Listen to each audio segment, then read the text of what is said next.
Good morning, Raptor Freaks. Lexi Outs here, and it's Saturday, so we're sharing the love. And today we're sharing the love for one of our Raptors slash Team Canada players, Kelly Olynyk. This year has been a very accomplished year for Kelly. In some ways, some really fun things happened for him. He got traded to the Toronto Raptors this year and fulfilled a childhood dream to play for the Toronto Raptors. And also, Kelly is the captain of Team Canada at the Olympics. That was pretty cool. So those are pretty big, lofty dreams that were fulfilled by Kelly Olynyk this year in the year 2024. He got traded to the Raptors, his hometown team that he dreamt about playing for as a child, and he became the Olympic captain of the men's basketball team for Canada. There's a pretty big achievements to put on your list of dreams. It's like if Kelly had a dream board, well, he marked some off this year. He really, really did. Of course, we're very proud of Kelly and his double duty for our teams. Looking forward to him suiting up for the Raptors again this fall. Sorry. And then also, very proud of him and how he's been a steady leader for the national team for this country also. So, yeah, we wish Kelly the best. In some ways, I have to be honest, I never really liked Kelly for a long time until this year. I'm not lying. Seriously. Out of all the Canadian players in the league, in the NBA, he was the one I didn't like. Seriously. Well, I had good reasons.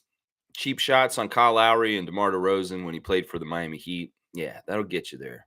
Just ask Goran Dragic. Yeah.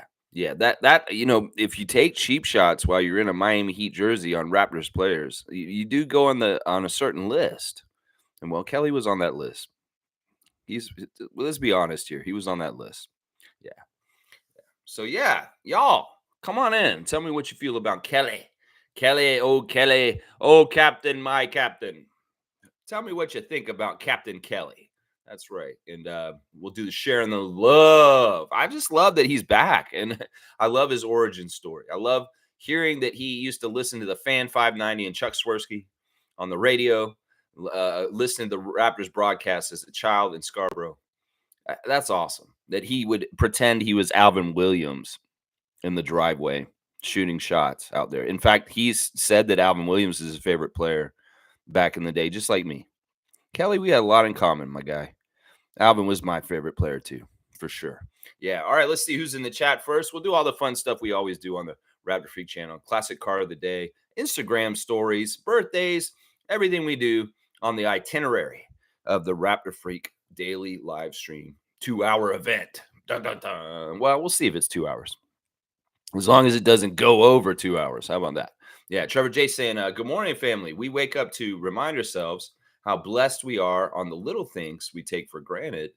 Like we can still talk, we can still walk, and live to see another day. Yeah, I mean, Trevor, gratitude is great in all kinds of ways. In some ways, the best way to start with gratitude is with the things you're talking about. We wake up and we have another day to breathe and be alive. Yeah, that's not guaranteed. And in some ways, it's nice to take a little touchstone every morning of saying, you know what?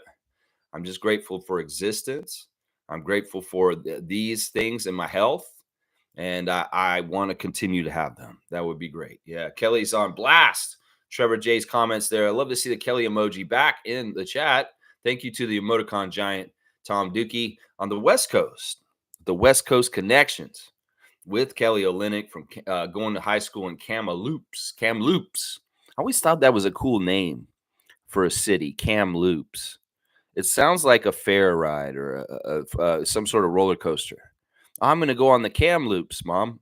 Okay, go on the Kamloops, but be careful. Carnies drive it. Yikes. Kamloops. Yeah, it's just like, I like to think it's like a zipper. The roller coaster goes around in a circle. Maybe it's like Olympic symbols, Kamloops. And you go, woo, woo, woo, woo. And they have a picture of Kelly on the side of the ride because he's Olympic basketball player. Yeah, Cam Loops. I always thought about that. Tommy, I'm sure you've been to Cam Loops.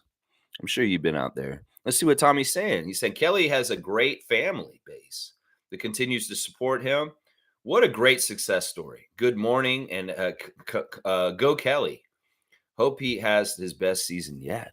That'd be great. John Hollinger is a piece of shit. I want to say that right now. Yeah. He's analyzed our moves this summer, John Hollinger, whatever body he's masquerading for, whether it's ESPN or whoever, I don't care. US media somewhere down there. Analyzing all the offseason acquisitions, the free agency signings, the contract with Scotty, the extension. And he says that we overpaid for Manuel, and that it's crazy that Emmanuel quickly gets paid as much as James Harden. What? And then he was kind of talking trash about the Kelly Olynyk contract extension, saying that Kelly showed up to the Olympics and looked like garbage, basically, is what he was saying. Yeah, you're a jerk, man. John Hollinger, go jump off a short pier real quick, please. Why not? Because, like, honestly, in some ways we get it. Y'all are gonna make us look bad. It's all a war of perception at this point. We can hear all the dumbass things that one side in the politics is saying about the other side, and vice versa. And the reality of Trump's world is not the reality of the world, but they're going to still argue for that perception. Well, this is a similar kind of thing.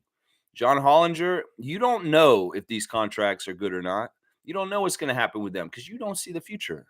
And in some ways, a lot of y'all ESPN prognosticators are not very good at predicting the future.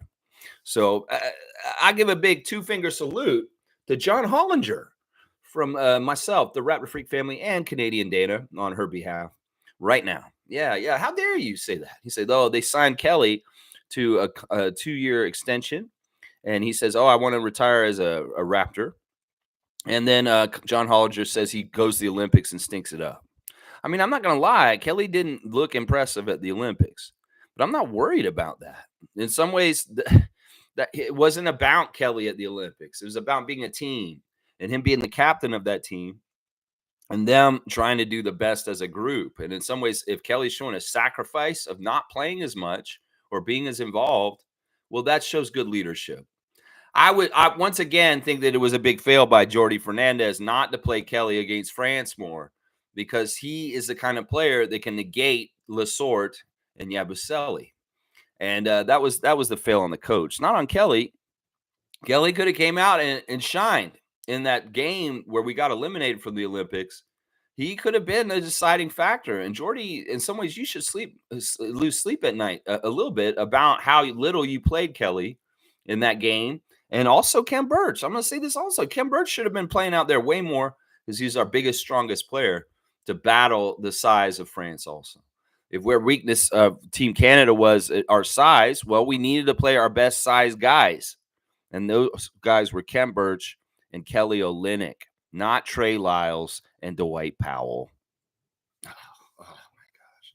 Yeah, next cycle, I would be very happy if Kelly Olynyk is still around the national team, because in some ways that leadership and longevity is important to have around the team for history and keeping things running with the same kind of attitude and culture.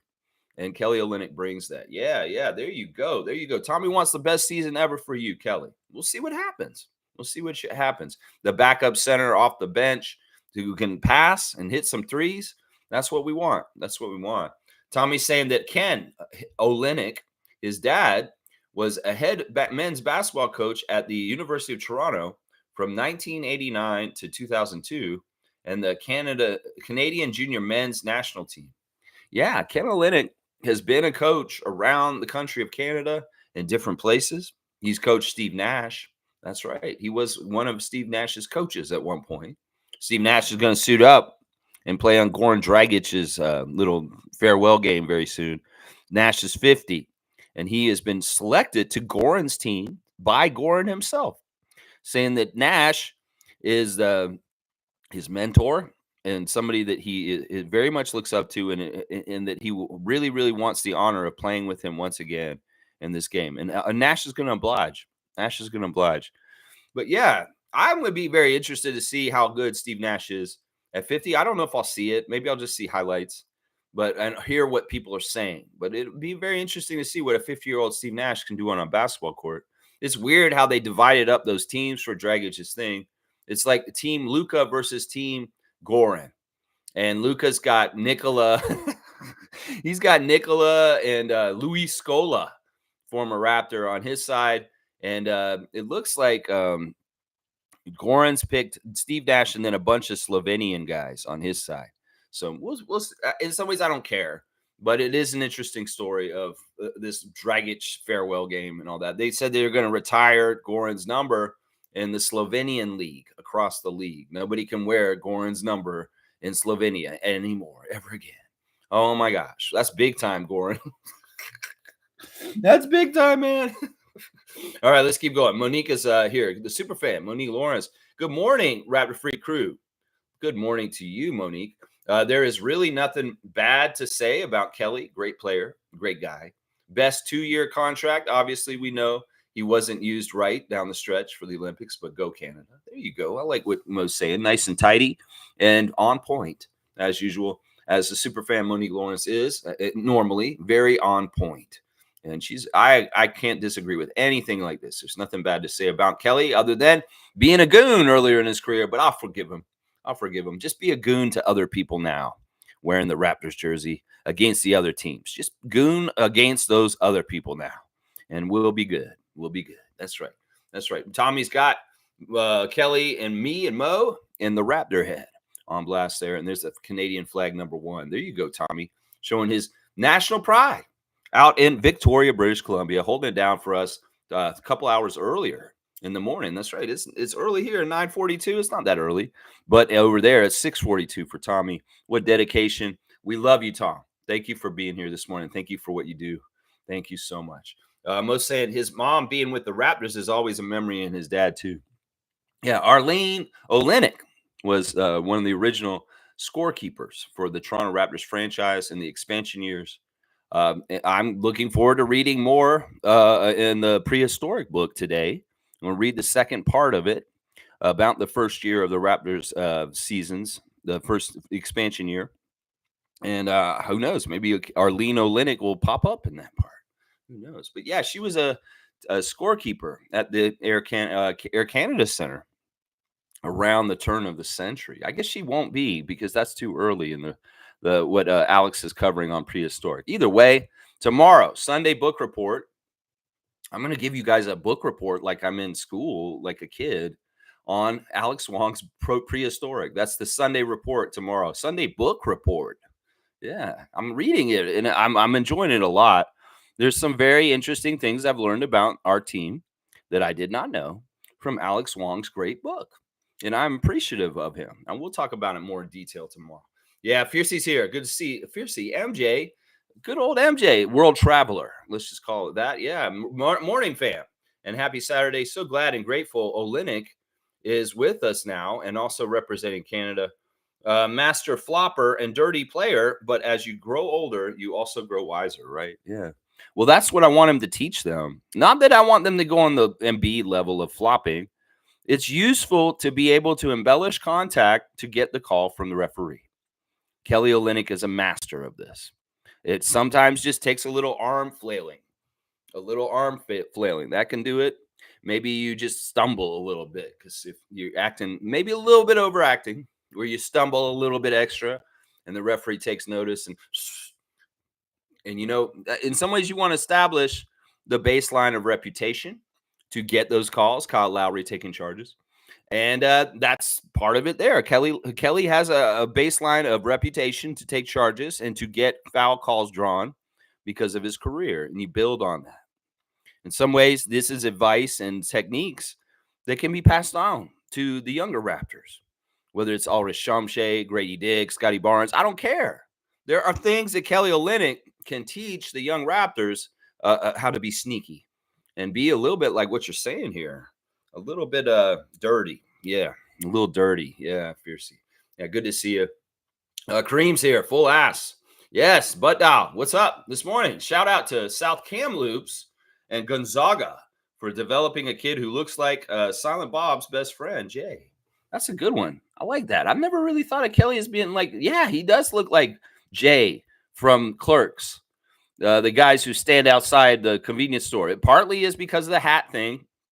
Partly is the long hair and the hat. Jason Mewes, friends of Kevin Smith, the director that made the movie Silent Bob, and yeah, Jay and Silent Bob Strike Back. Yeah, yeah, yeah. I mean, I can see this. Maybe at some point, Kelly did have a phase where he stood outside of a Max Milk or something. He's standing outside of Max Milk with his buddy. Maybe he had a little friend that kind of looked like took after Silent Bob. And yeah, maybe he was out there singing songs and he's saying, yo, yo, yo. I think that Kelly's dedication to the snapback is impressive. No kidding. Seriously. Apparently, he wore one around his wedding. That is impressive. And in some ways, I'm impressed with his wife for being so, open-minded. In some ways, it's like some women would be like, "No, Kelly, you can't do that. What are you doing? It's our wedding, honey." It's like, but it's just a part of me. It's like it's a part of my body. All right, I won't feel comfortable without it. There you go. I mean, it's weird, man. In some ways, this guy is a one man mission to make the snapback backwards on your head formal wear. That's right. If there's anything Kelly might accomplish in his life, he might make the snapback hat backwards get more into bridal not bridal groom stores where there's like, oh, you gotta rent some tuxes for you and your best men. Well, come on in. We got the Kelly Olynyk snapback. You guys won't look good without this. I'm telling you right now, you need the snapback. It's all the rage up here in Kamloops at this point. You just get the snapback and everybody, yeah, have them all wear it. And you normalize snapbacks in weddings. Take up the cause of Kelly Olynyk. But yeah, I never really thought about him looking like Jason Mewes until you just said that, Kareem. So yeah, that's pretty good. That's pretty good. Shout out to Gonzaga. That's right. Shout out to Gonzaga. Let's go. Cool Cat saying, good morning, Raptor Free Crew. I didn't like Kelly either on the Heat. No, we didn't. In some ways, like I said, he was the Canadian guy that we didn't like. Dwight Powell was kind of like that at times too for me, but not really, because in some ways he wasn't as effective in the playoffs against the Raptors, hurting us as Dwight Powell, as Kelly Olynyk was in those playoff series. Then, yeah, we had some good battles with the Heat in the Kyle Lowry, DeMar DeRozan years. There was a series we beat them, they beat us. It was kind of a back and forth between us and the Heat. We had some classic series. I believe there was like a 7-game series in there somewhere. And yeah, I remember us beating the Heat quite often. But yeah, very, very tough matchups. It's been mirrored in matchups with the Miami Heat in the last couple of years. The intensity, the rivalry, the raptoring of the game, as far as that you play like Raptors, you run out there and get crazy and you're stealing balls, very physical. Koloko versus Caleb Martin kind of shit. That's what I'm saying. Is that the Miami versus Toronto matchup is a marquee matchup, partly because of the built up stuff in that particular matchup. People want to see a good basketball game. Watch Miami play Toronto. But some people say, oh, this year it's not going to matter. No, watch us this year because we if we're healthy, we're going to give the Miami Heat a good run. Miami Heat fans are trying to say their team's so stacked this year. They're showing these depth charts and stuff. I'm like, nah, y'all, come on. Seriously, we'll see. We'll see Miami. We'll see how you are, actually. I don't know if that's true. That's right. That's right. Fiercey's got Kelly on blast. I love to see it. Kareem saying, Kelly Olynyk on Boston team playing once ate a burrito and 3 bites. He's my spirit animal. Is this a true story? Can this be verified? Or is this just a funny joke made up by Kareem, who's honestly, if you're not writing for SNL yet, what are you doing, man? Get going. I can see this being true, though. Why was it while he's on the Celtics? That kind of annoys me. I wish it wasn't while he's on the Celtics. Here's he saying, short pier or a cliff, jerk? Yeah, John Hollinger. Yeah, get out here with your stupid ass propaganda. Yeah, sullying the great moves of Masai. You don't know what you're talking about, Hollinger. No, sir. You were probably paid to make that assessment and say that. Any way you can make it look like the Raptors are worse than everybody else, you'll do it, John Hollinger, you piece of shit.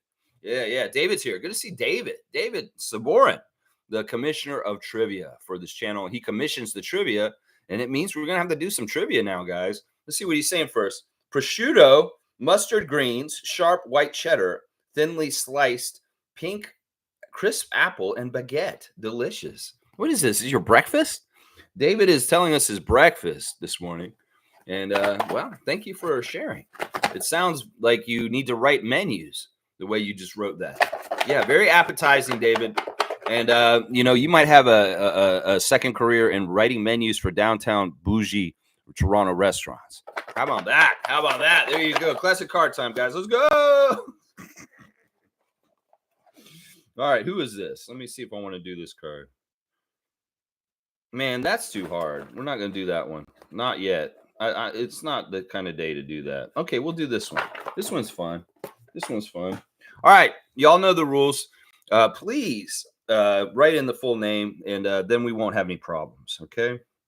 No problems if you write in the whole name. That's right. All right, so here we go. Here is the classic card.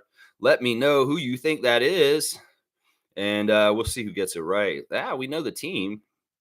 The color scheme is of sound. This is a little bit of a weird one. It may be a little hard to see him.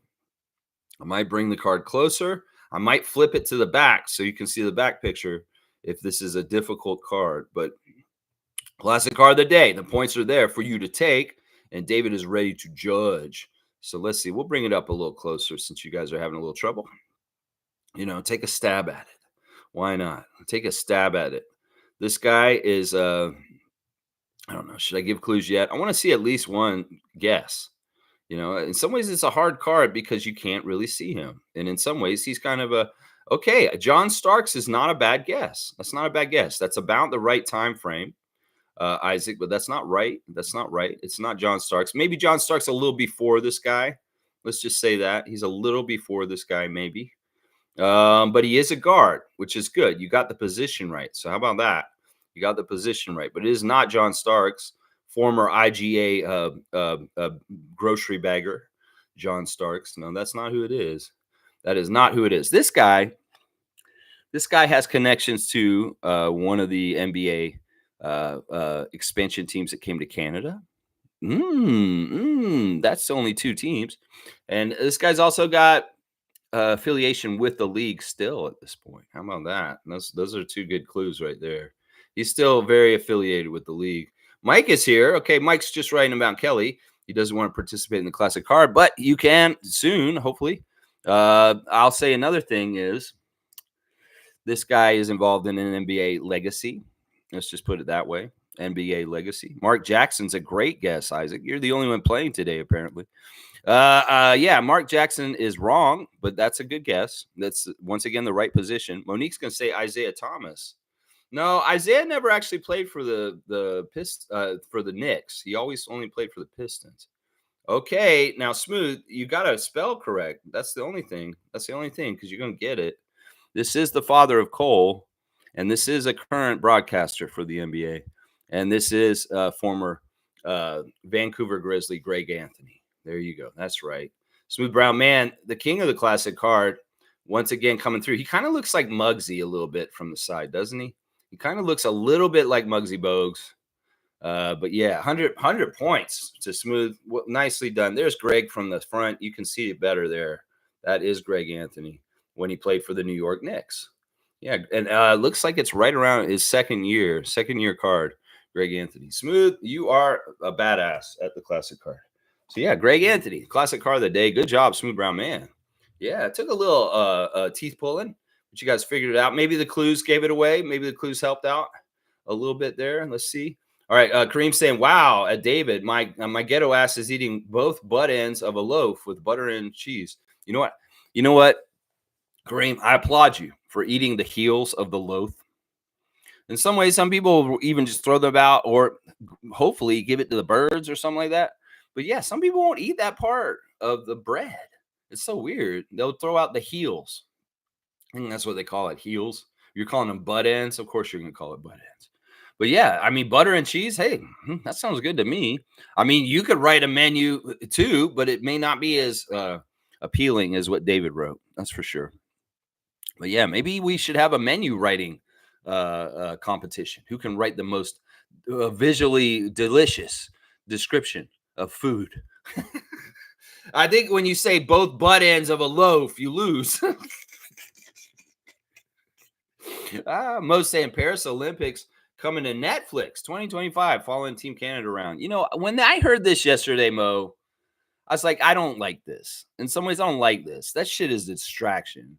Open gym, the players put up with a lot with open gym around them. But, when Jeff created open gym, he was very conscious of not overstepping boundaries or filming things that shouldn't be out there, and really thought about it. I don't need this extra pressure of people walking around filming Dylan Brooks and SGA and Kelly and them when they were on Team Canada. And when I heard about this project, I was like, this is stupid. I'm not going to want to watch it, because obviously, in some ways, I'll say this, Monique.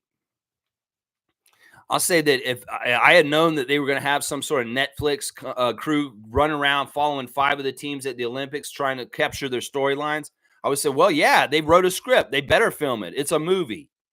Yeah. Yeah, of course one of the teams is France. Of course one of the teams is Serbia. Of course one of the teams is USA. Yeah, they wanted a script right. And in some ways, Monique, you watch it, you know what you're going to see. You're going to see Netflix capturing the story of Canada's failure and how they wanted to. I would say this. I can witness this shit. If I had known that they had a Netflix crew following them around, filming them, I said, man, they're going to make them lose. I would have known more that they're like, yeah, they're not going to let them win and put that on there.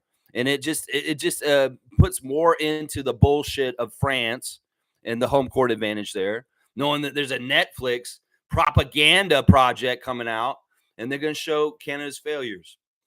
Yeah, I'm not happy about this, Mo. I'm kind of sick of this shit, actually. This behind the scenes filming of everything that they're trying to do. I don't need to see a story about the Celtics and their championship year. Fuck them. I don't need to watch NFL behind the scenes bullshit. No. The only one I care about is the one that Jeff created. That's the only one I care about. The open gym, the original, the one that's been going for 10 years. So, yeah, it may be of interest to y'all, but it's not going to be of me, because I know that this is the kind of shit that starts writing the scripts that allows the French team to get the silver medal in men's basketball this summer. That's just how I feel about it, Mo. So Netflix, fuck you, is what I'll say right there. Yeah. Some people are excited about it. Not me. No, because I can see the whole mechanics of it and how if they're going to follow Canada around, they can't write a Canada success story and put that on blast on Netflix. No, they're going to put our failures on blast on Netflix. Mo, are you happy about that? No, I'm not. I am not. You can be happy about it. You can enjoy it, watch it, but I'm not going to watch it. I've seen the games. I've seen what happened. I don't need to relive France screwing us over. No, I don't. David's saying butt ends of a loaf are the best part. The heels.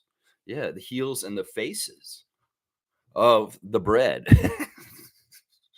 Let's see. Fiercely saying, is Goran that legendary for his number to be retired across his home country? Wow. Okay. Laugh out loud. Yeah, I don't get this. We know the best Slovenian to ever play in the NBA is his Luka Doncic. That's just the damn truth. He's just barely been there, and he's already surpassed Goran Dragic's accomplishments already. This man's been in the league 5 years or something like that. He's way better than Goran already. They act like he's a hometown hero or something like that, like he's the Kobe Bryant of that country. No, he's not. No, he's not. Once again, this is the stupidest shit. You know what Goran's more well known for is playing for Slovenia and Europe kind of stuff. He's not known. He didn't accomplish anything in the NBA. Did he win a championship? No. Did he get an all-star? No, I think he did. Did he get an all-star? If he got an all-star, that's fucked up. He should have never been an all-star. I don't understand. If he got an all-star, that's weird. I don't think he did. I'm going to make sure, though. I'm going to make sure right now. Goran Dragic. Let's go look at his accomplishments. Seriously. You know what? I'll put his accomplishments against our guy that we're celebrating today, Mr. Kelly Olynyk, and we'll see who has better accomplishments here. Okay, he did get an all-star in 2018. I don't understand that. Why was Goran Dragic an all-star in 2018? That don't make no sense to me. He made all-NBA third team in 2014. That don't make no sense to me either. When did he do that? When was he ever that good to make all-NBA third team? That is ridiculous to me. That's ridiculous. He's a Eurobasket MVP in 2017. Okay. Let's see. You're a Basque League winner in 2011. He's a Stankovic Cup MVP in 2010. Slovenian League champion in 2008. Slovenian Cup winner in 2008. Slovenian Rookie of the Year in 2005. And number 3, retired by Slovenian national team. Yeah, I don't know, man. In some ways, I don't get it. Why was he ever an all-star? That don't make no sense to me. Seriously. Why was he an all-star? When was Goran Dragic ever an all-star caliber player? Never. Never. Never. How the hell did that happen? I don't even understand that. David's saying, fuck Paris, fuck the Olympics, and fuck Netflix. Yeah. Yeah. I mean, seriously, I don't care about this project. They're going to show the USA and all this stuff. You could have just watched it. They could have just made a special on the USA team. That would have been fine. They don't need to cover Germany and Dennis. They don't need to cover Serbia. They don't need to cover France. We knew USA was just going to win. Why didn't you just make the documentary on the USA? Oh, you wanted to follow the other teams to see them lose and document them losing? If I was Rowan Barrett, I mean, I would have said, no, you can't film our team. I would have been like, yeah, no, we're doing what we need to do in secrecy. And y'all don't need to be coming around following us like open gym. We don't want this in some ways. You're a distraction. And we have a mission to try and get gold. And if y'all are distracting us, we don't need it. We don't need it.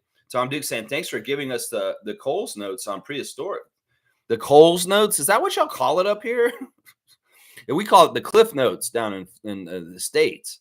Coles notes. Was that actually a thing up here? You know what Cliff Notes are, right? Cliff Notes are basically the summary of long books, and you don't have to read it. And yeah, so you guys call them Coles Notes up here. I know that there was a bookstore called Coles up in Canada for the longest time. I don't know if they still exist, but that's interesting that you called it that, Tommy. It's very interesting.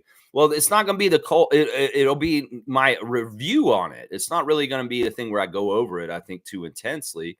I'm going to talk about key things that stood out in my head that I did not know, and revelations that I had from reading the book. But yeah, I don't know. You'll want to read it yourself still. So yeah, definitely go get Alex Wong's book. I'm late to it. Seriously, it came out last year. I should have got it last Christmas, but I'm getting it for my birthday this year, and I'm reading it this weekend. I'll read the next part of it today in the afternoon in the yard, in the sun. I like to put the chair right out in the yard and just sit there with the book, and the chipmunks come out and say hi. They hang out in the yard next to me and like scavenge for food. And I'm just sitting there reading. And sometimes they forget I'm there because I'm so still reading. And I'll just turn the page, and the chipmunk jumps up and freaks out and runs into the bushes. Yeah, I'll be reading in the sun. That's where I've been reading this prehistoric book, out in the yard.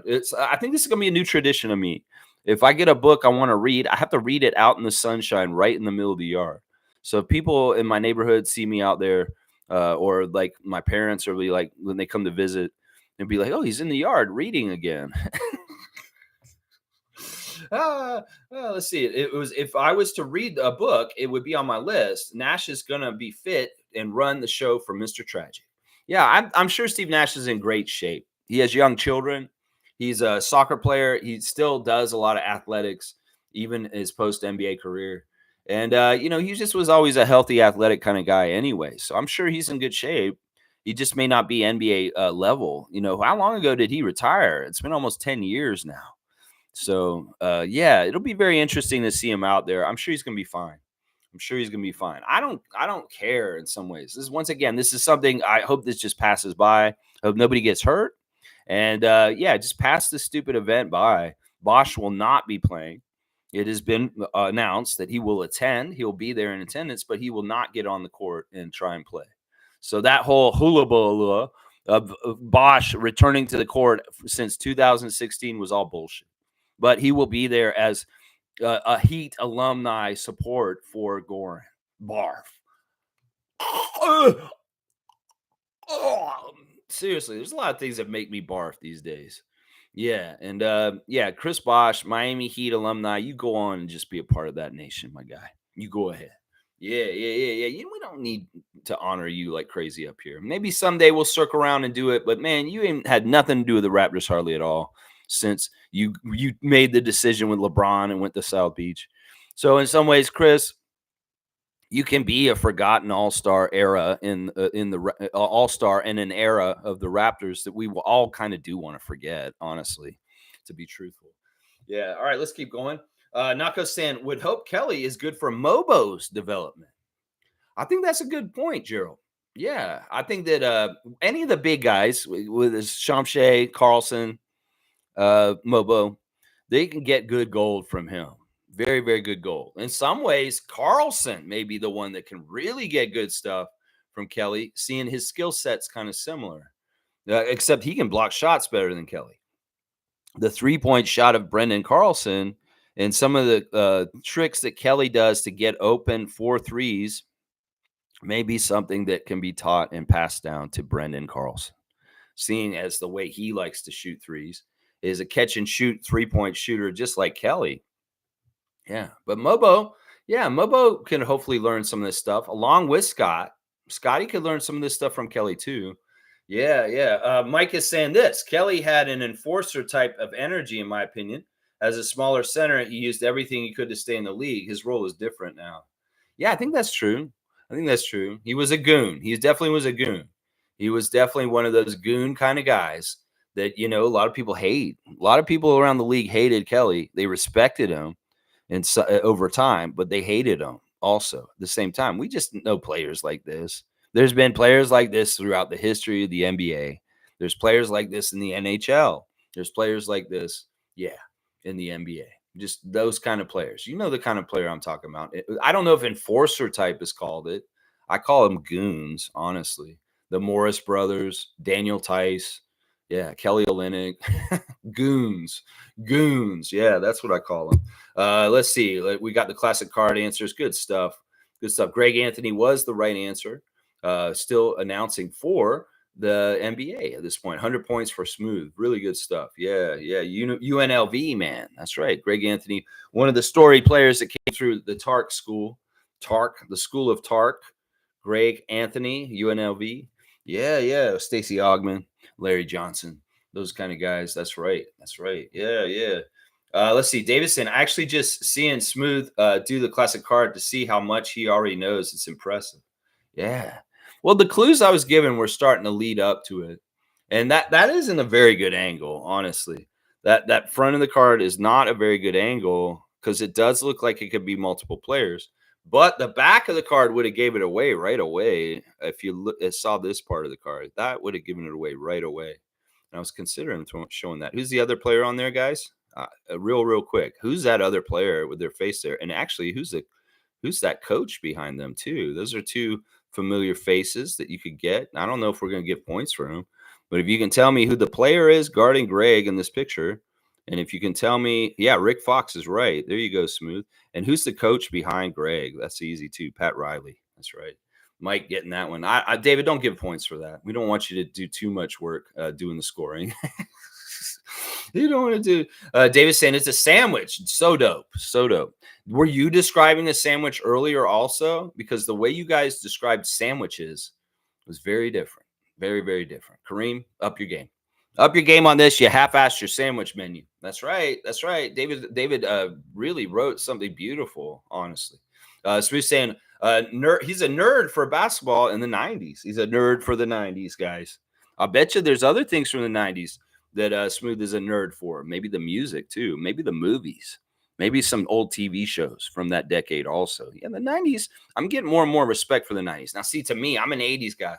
I love the 80s and so like the movies and TV that was on at that time, A-Team and Back to the Future and stuff like that. And then like He-Man and G.I. Joe. I was a kid. But yeah, the 80s were my decade that I really loved. But for basketball, I probably know more about the 90s than the 80s. Yeah. Trevor's saying my prediction: Raptors will have one All-Star, one Most Improved Player, and one Sixth Man of the Year. Wow, we're not going to win all those awards. They'll give us one award. Like last year, Scotty getting the All-Star is kind of like the award for the Raptors for the season. That's kind of how it works. In some ways, they're going to give us one thing to be very, very happy about. So pick one of those, Trevor, and we'll probably get that. It's probably going to be All-Star for Scotty and not the other two things. Let's just be realistic. Most Improved Player, and there's a lot of debate right now that is changing what that means and that it's not right. That some people were crying out that last year the Most Improved Player should have been Kobe White because he showed a big, huge leap to a certain level from not being in that level. It's kind of like a role player support to like a main guy kind of level. And that's really what Most Improved Player should be, like when Siakam won it. Well, they're talking about giving the most likely candidate to get it this year is Wemby. And some people are saying this is missing the point of what most improved is. In some ways, Wemby's already a certain level and certain talent and certain gifts that it's not surprising to see him improve. So to give the most improved player award to Wemby is stupid. It should be given to somebody who came out of the blue and just went above and beyond and became something at a whole other level of improvement. That's really what that award should be. The Sixth Man of the Year award, there's no way we're going to win that. There's no way in the world we're going to win that. You put them in the faces of who you think's going to win. You think Sky's going to be the All-Star. That's very likely. Most improved player, you think RJ Barrett? Okay, I mean, I would love that. I don't think it's likely. And you're saying Grady's going to be the Sixth Man of the Year. I don't know. Grady may be starting. That's right. Yeah, David loves what you're saying, though. David loves what you're saying. And David's saying, "Fuck it, give Trevor a dunk. Cowboy ain't here lobbing. I'm lobbing lobs." All right. So David is taking on the ownership of Cowboys job, and he's going to give a dunk to Trevor J for his optimism about the postseason awards. And I like that. You know what? I'm going to give him a 3-pointer. 66 dunks for you, Trevor J. And that's David initiating the pass.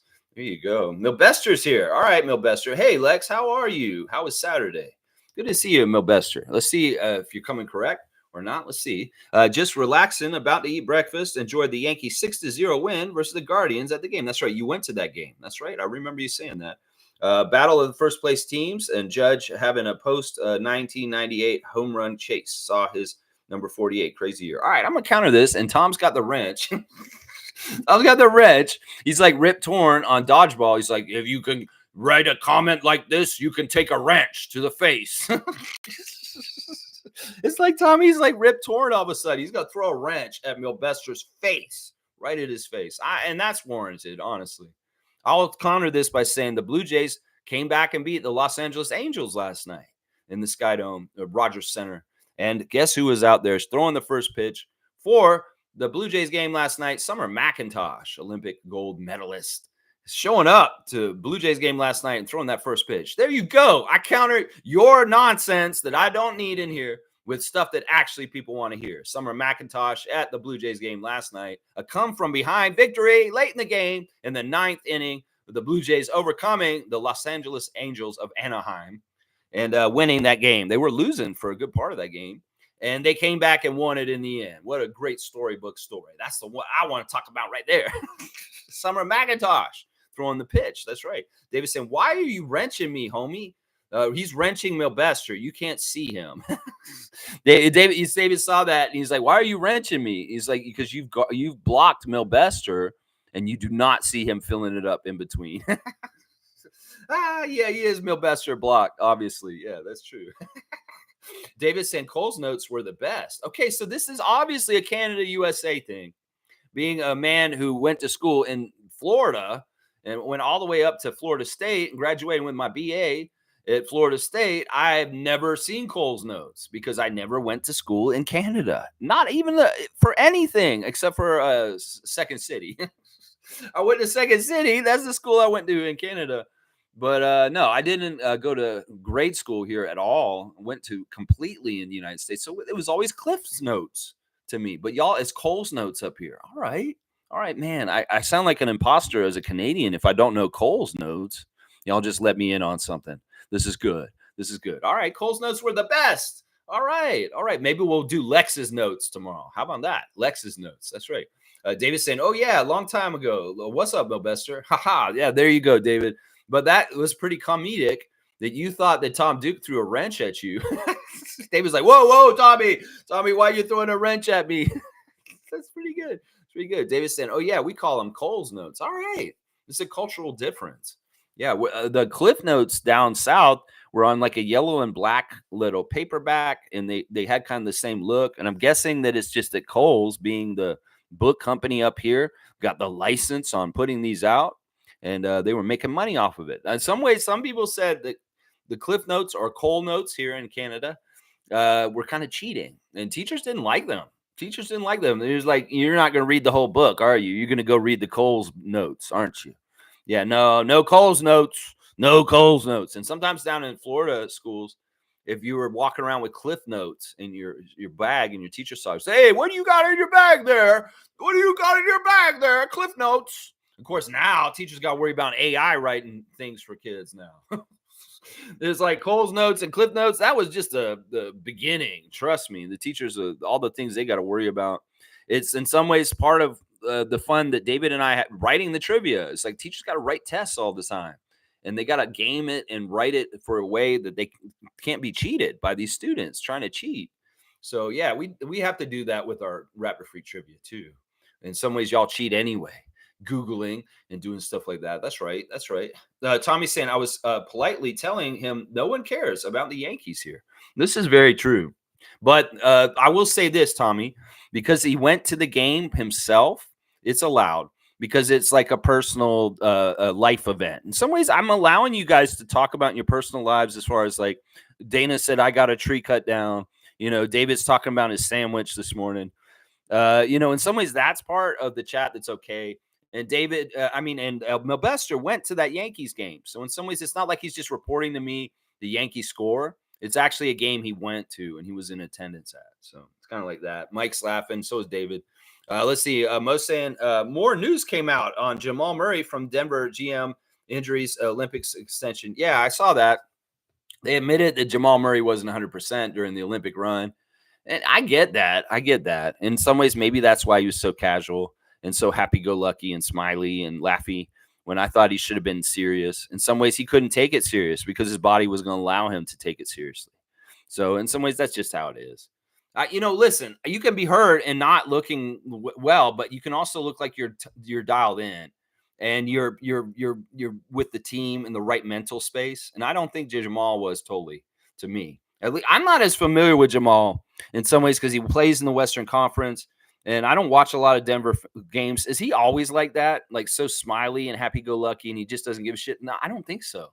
I've seen him in big playoff games where he has eye of the tiger and a face where he wants to like kill the other team. And that's what I'm talking about, Mo. We can talk about the physical problems he had. Yeah, sure. He's had physical problems at different times for the Nuggets too. But maybe I just need to pay more closer attention to him.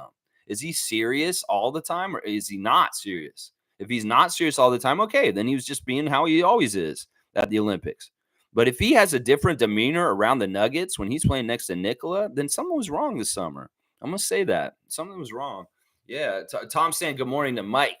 Good morning to Mike, logical Raptors fanatic, inactive YouTube channel, but we love it still. And there is an archive there of all kinds of stuff that Mike did in the past, talking about the Raptors, just like I do. And man, Mike, in some ways, when you do something again, it'd be awesome. Just revisit your old channel, the way you used to do stuff. I know it's a lot of work. I know because I do a channel too.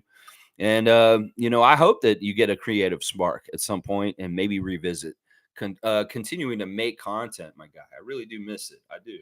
Yeah, let's see. Milbester saying, Tom, I left early on Thursday. I know it was I was briefly chill.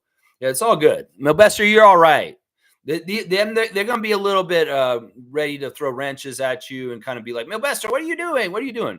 Don't worry about it. As long as you don't piss me off, you're okay. Now, if you do something really crazy, Tommy might throw a wrench for real, but it's not likely. This doesn't happen very much. And in some ways, you're okay. I don't see you spamming the whole chat. I see a lot of different names, and that's the biggest thing I asked of you, and I appreciate that. You can come in and add your 2 cents. You're fine. Nako's saying, Coles is just chapters. I don't think they are around anymore. Yeah, okay. So, Gerald, being a younger Canadian than some of us here today, did you have chapters notes instead of Coles notes? They just changed the name. I remember Coles because there was one in the Eaton Center, and I used to go to it. It was near the north end of the Eaton Center, near Dundas Station, and I remember when I used to go to Kohl's at the Eaton Center in the 80s, I would buy wrestling books. Yeah, I bought these big, colorful Hulk Hogan WWF wrestling books at Kohl's. Oh, man, that was the best. I remember I have a bunch of those books still. They're probably worth some money. But yeah, wrestling books. I can remember buying old wrestling books at Kohl's in the Eaton Center near Dundas Station. And this would be when I was living in Florida. So I would be coming up to visit my family here. And when we go on a trip to the Eaton Center, that was one of the best parts about going to the Eaton Center. I hated going to the mall, by the way, was to go to the bookstore, Kohl's, and buy some wrestling books. That was the best. That was the best. Yeah, Tommy, we're old. That's all right. It's a badge of honor to grow old, my friend. It's a badge of honor. Not everyone is granted that honor, and we need to be proud of it. That's right. In some ways, society needs to get back to revering the older generations and honoring them, because it's like they know what's going on. In some ways, it's like so youth oriented in the economy and the business world. Oh, youth are more important. No, no, listen. Older people are very much sacred and important to humanity, and that's what older cultures realize. It's just our recent culture that's so vain and stupid that doesn't get this in some ways, you know? So yeah, be proud of being old, Tommy. Be proud of being old. Smith saying Chris Bosh, it's okay. Let him be Miami. Yeah, I'm fine with this too. In some ways, you know what? In some ways, I would kind of fight for Vince between the Nets nation and us for him being alumni with us. Vince, it's up to you, guy. You've ignored us for a long time, and you've been more Nets alumni, maybe even Magic alumni, more than Raptors alumni. And that's the pathetic thing. Is like your most important part of your career is in Toronto, Vince. No matter what you say, it just is. And in some ways, the way that our relationship, the Raptors fans with you, is messed up. And in some ways, like, you know what, you're probably much better off getting all your stuff retired by the Brooklyn Nets. And some Raptors fans will be like, "What, Laxton? Yeah, he did. He got his number retired by them already." But I don't care if we do it. In some ways, I really don't. And Masai, really, like I said, I'm gonna say this once again to the people in charge at MLSE and Masai Ujiri: make him a statue. That's something that the Nets will not do. The Nets will not make him a statue. So we make him a statue here in Toronto that's bigger than jersey retirement. That's a bigger accomplishment, is to get a statue. In some ways, we can see all the statues that the Lakers are putting of Kobe around the arena right now. And it's kind of overkill in some ways, but in some ways, some people say, no, it's not, Lex, around his birthday. How dare you say that? I'm just saying that, Jordan has one, different players that are important in the history of the NBA. They've got one statue outside of Kobe's got so many. In some ways, it's signifying that, Air Canada, Vince Carter is that important to our franchise that he gets a statue. He didn't even win a championship with us. So I say let's supersede the level that the Nets have bestowed of honoring Vince Carter with just a jersey retirement, and let's build him a statue this season. I'm serious. And forget about retiring his jersey. 15 is Amir Johnson to me forever. Yeah, I'll say that. I'll say that right there. Yeah. Yeah, that's okay. Let Bosh be Miami Heat. Vince, in some ways, if you want to be more Raptors legend again, well, you got to kiss our ass a bit more. I'm serious. I'm serious. I am dead serious, Vince Carter. If you want me to honor you and feel good about honoring you this season more, you need to kiss our ass this season. Seriously. And going to the Hall of Fame as a Raptor is a good first step. I'll say that right there. That's a good first step, at least for this Raptor freak, to be okay with Vince Carter getting more honored by the Toronto Raptors. You need to kiss the fans' ass. And some ways you say, oh, I don't need to apologize to anyone. Do you really feel like that? Because in some ways, the way you put effort in the last year you were on the Raptors, you sold out all the little kids and all the Raptor fans like me. Because we were just fans. We're just caught in the middle of this. It's just like a couple that's fighting, the parents. We're just the children. And we're getting punished between y'all's confusion between the front office and Vince Carter and his mom. It's like you're going to punish us and make us feel shitty about all this. We didn't do anything wrong. We're just fans. We just love the team. We loved you, Vince, until you crapped all over us. Yeah. So I'm saying you can kiss my ass a bit more this year and do some more things that are nice for our franchise, our city, and our team. And maybe I can warm up a little bit more to wanting to honor you this season, because I'm really not. I see how many people are just so forgetful of the history of Vince Carter with the Toronto Raptors, and it sickens me.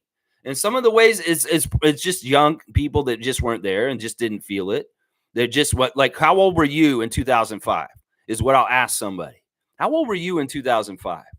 And then can you tell me if you really honestly understand what Vince Carter is to the Raptors?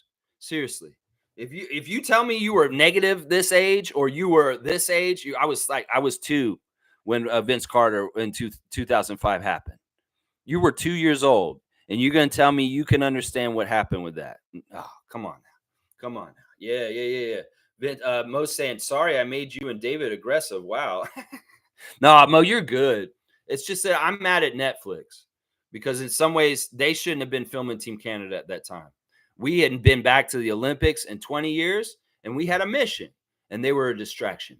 And in some ways, I don't need to see the story that they want to tell on that. So yeah, F you Netflix is what I'm going to say once again.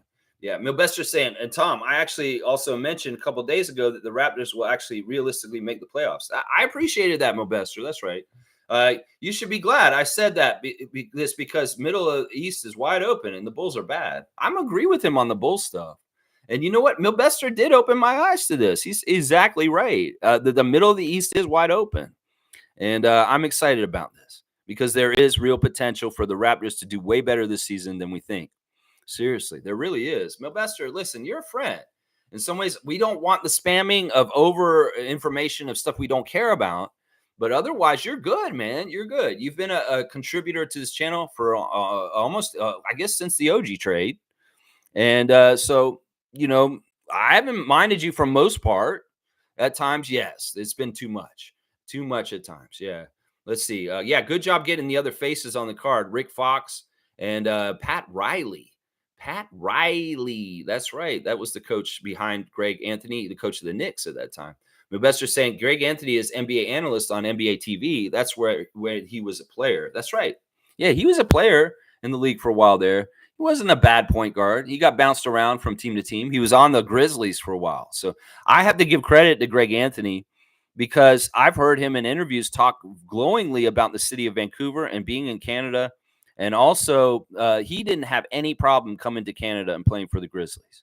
And in some ways, he was better than Steve Francis for that, and other people in the past and stuff. So, you know, I can't hate on Greg Anthony, and I think his son is interesting, Cole. And I'm wondering about what's going on with his career. It seems like it stalled out in Orlando at a certain point recently. Yeah, yeah. So we're saying Rick Fox was born in Montreal, right? I'm not totally sure if that's right. He is Canadian. We do know this. He is a Canadian guy, and he has represented Canada in the past. He was born in Toronto, actually, Smooth. So he is actually born in the city here. He's a 416er. So that's the correct birthplace. Is Toronto, Ontario, Canada. David saying, I'm always aggressive, Mo. You're good. Yeah, we don't take our aggression because in some ways, David and I are birds of a feather. And we are very similar. We have similar attitudes about people and kind of no nonsense and kind of no bullshit. And we're kind of not easy to be around. Let's just put it that way. In some ways, that's part of the reason why David and I need to be friends because we're difficult to be around.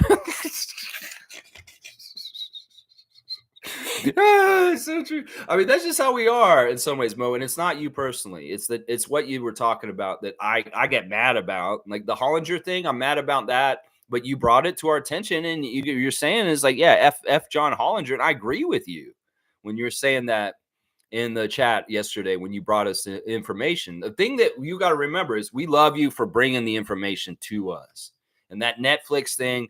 I'm dumping on it because I'm just like, I hate that they did this because I don't want to see the movie where they fail. No, I don't want to watch that. You know, in some ways, it's like Netflix is just trying to ensconce like the USA's power top of the Olympic world. And they are, it's undeniable. But in some ways, what point does a Netflix special on the Olympics like this become propaganda? Is what I'm asking. At what point does it become that? Seriously. Yeah, yeah. Yeah, David saying, unless I'm gardening, then I'm gentle.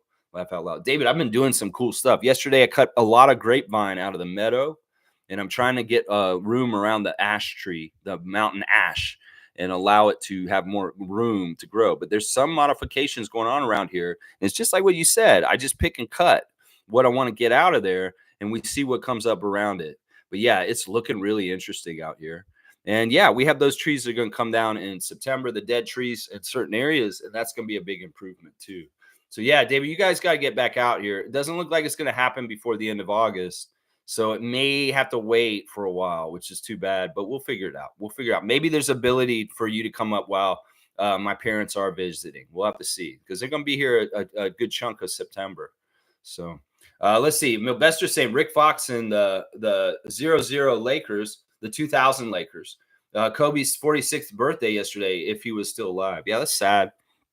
It's a big deal to a lot of NBA players, and it should be. He's a great mentor and legend, and somebody that a lot of people want to be like. People used to want to be like Mike, but they want that Mamba mentality now. And I know that our youngsters on our team very much celebrate and honor Kobe Bryant, including the namesake of him, Jacoby Walter. And let's go ahead and do the Instagram stories because he did a tribute to him yesterday, actually. First, we got Jonathan Mobo, and we'll check in on the Geyseries, the entourage. They're fully embracing this. I think this guy, he understands. He's got that Adrian Grenier vibe going on around him right now, and he's embracing it. He's got his turtle. He's got his little group, and they're out there shooting hoops. And we see Patrick from Silent H out there putting up shots with them. So yeah, it's Nick and Lloyd and Jay Simpson and Mobo and Scotty. And the cool thing in this clip was that Mobo and Scotty were taking half court shots. And I saw both of them nail one. Scotty nailed one right at the end of the clip. It was quite nice. So if you want to see that, it's on Jonathan Mobo's Instagram stories. You can see it. There's a picture of the side of the countryside in Spain. These guys did a Spanish tour, and they have gone from Malaga to Madrid to Barcelona, and now they're in Ibiza, and they're in the club capital of Spain, the crazy ass place where everybody goes to party. Ibiza is the stop that they're at now, and they haven't come back yet. A lot of the Raptors have came back from Europe, and Scotty's entourage living it up in the country of Spain still over there. Lloyd with a nice picture of the countryside of Ibiza, Spain. Scotty Barnes showing a court in Barcelona that they were playing on. That's good that you're getting the time in. You're sightseeing, but you got to work still. You got to do your daily shoot arounds and stuff. There's a clip of them taking the half court shots, and not bad shooting by Mobo. And Scotty just dribbles up and shoots it straight down the middle. He's got a picture of Cardi on his Instagram this morning. Scotty is this hard, big four. Yeah, I remember this picture because I think you posted it before, Scotty. You have that nice chain of SB, and you put it around your dog, and it looks cool. And maybe you're missing Cardi right now. It could be this right around Cardi's birthday because you are in Spain still. But yeah, putting Cardi on blast on his Instagram with the chain on. Yeah, it's hard. Big four. That's right. Let's go big four. Be great four is what we're saying. Yeah, and Scotty's showing the picture of checking in Ibiza also. DeMar DeRozan has got a new clip out with the Sacramento Kings of him coming in to the Kings, practicing and being back in California, getting people hyped up in that fan nation of the arrival of their new player, DeMar DeRozan, native Californian, playing in California finally. He's also got something going on at Compton College. It's the Compton Pop-Up Shop and Compton Fest. So it's probably DeMar's going to be there in person. And yeah, there he is wearing a 23 and going into the Compton arena. Slim Duck with a nice picture of him putting up shots with everybody's uncle, Ibrahim, his manager and business helper. Yeah, it's good stuff from him. Coloco has got a picture of who's in this picture? I got to see. It's Jalen Johnson, and Coloco's working out with the Hawks. Javal McGee, Jalen Johnson. Who else is in that picture? That's weird. Okay, it may not be the Hawks. It may just be big men that are getting work in. But it looks like Coloco is working out with NBA players, JaVale McGee and Jalen Johnson at least. So I don't know. He is wearing red and black, which hopefully means Raptors. We'll have to see. But Coloco is on the court working with NBA players. Grady wearing the Raptors shirt in his workouts on his Instagram stories. And yeah, it's good stuff to see him with his KU teammates from the past working out all together. Grady is growing up. Now he's at Dodger Stadium and he's got glizzies. I was at the grocery store yesterday and I heard some dudes over in the meat section say, let's get some glizzies for the barbecue this weekend. I'm like, oh my gosh. Like, I guess this has been just terminology the youngsters have been using for years.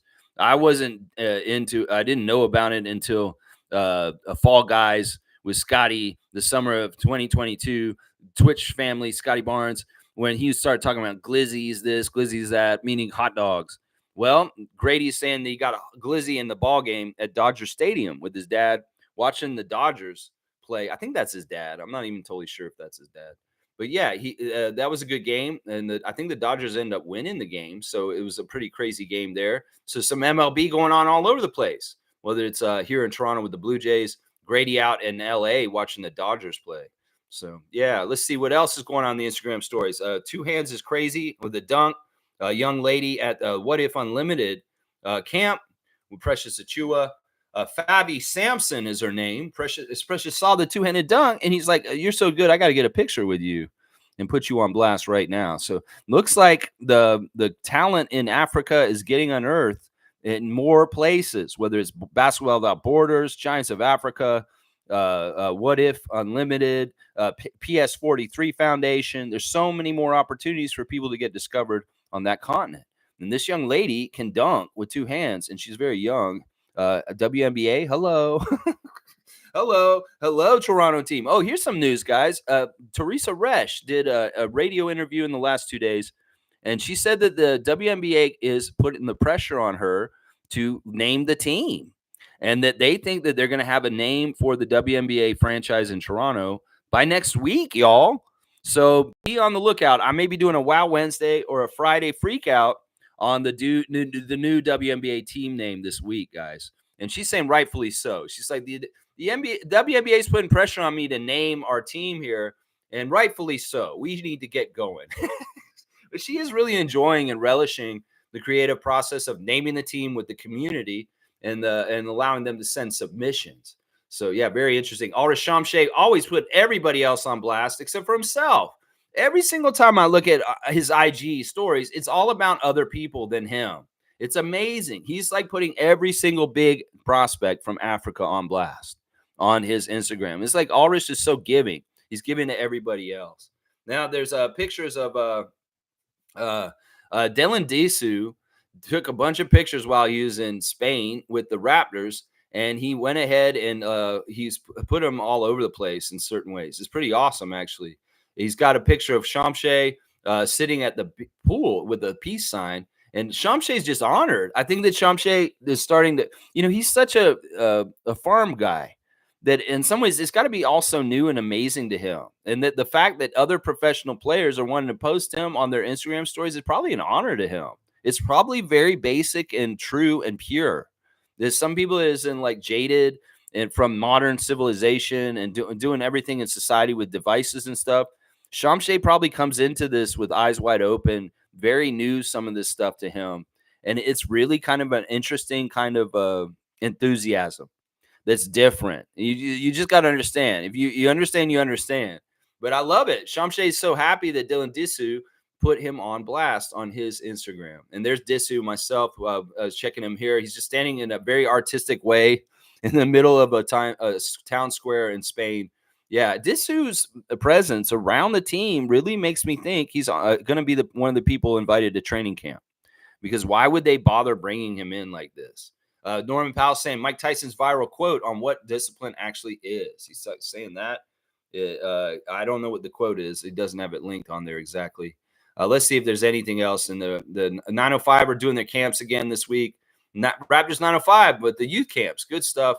And they're also announcing they're going to do a Fan Fest day coming up, guys. 905 are going to do another Fan Fest in September. Showing appreciation to the fans. I believe that's going to be coming up sometime in middle of September. So be ready for that. Let's see. Wubs, like I said, Jacoby Walter putting on blast Kobe Bryant's birthday yesterday. He would have been 46 yesterday if he hadn't tragically passed in a horrible helicopter accident. Yeah, we still love you and miss you, Kobe. And Jacoby obviously has a very strong connection to you. I know Scotty loves you very much also. And then Gary's getting a shave. Gary Trent Sr. getting a nice close shave on his Instagram stories. He looks very serious. And he's riding around playing his music and singing to it. He's just living the life. Gary Trent Sr., you're a badass. Keep doing what you do.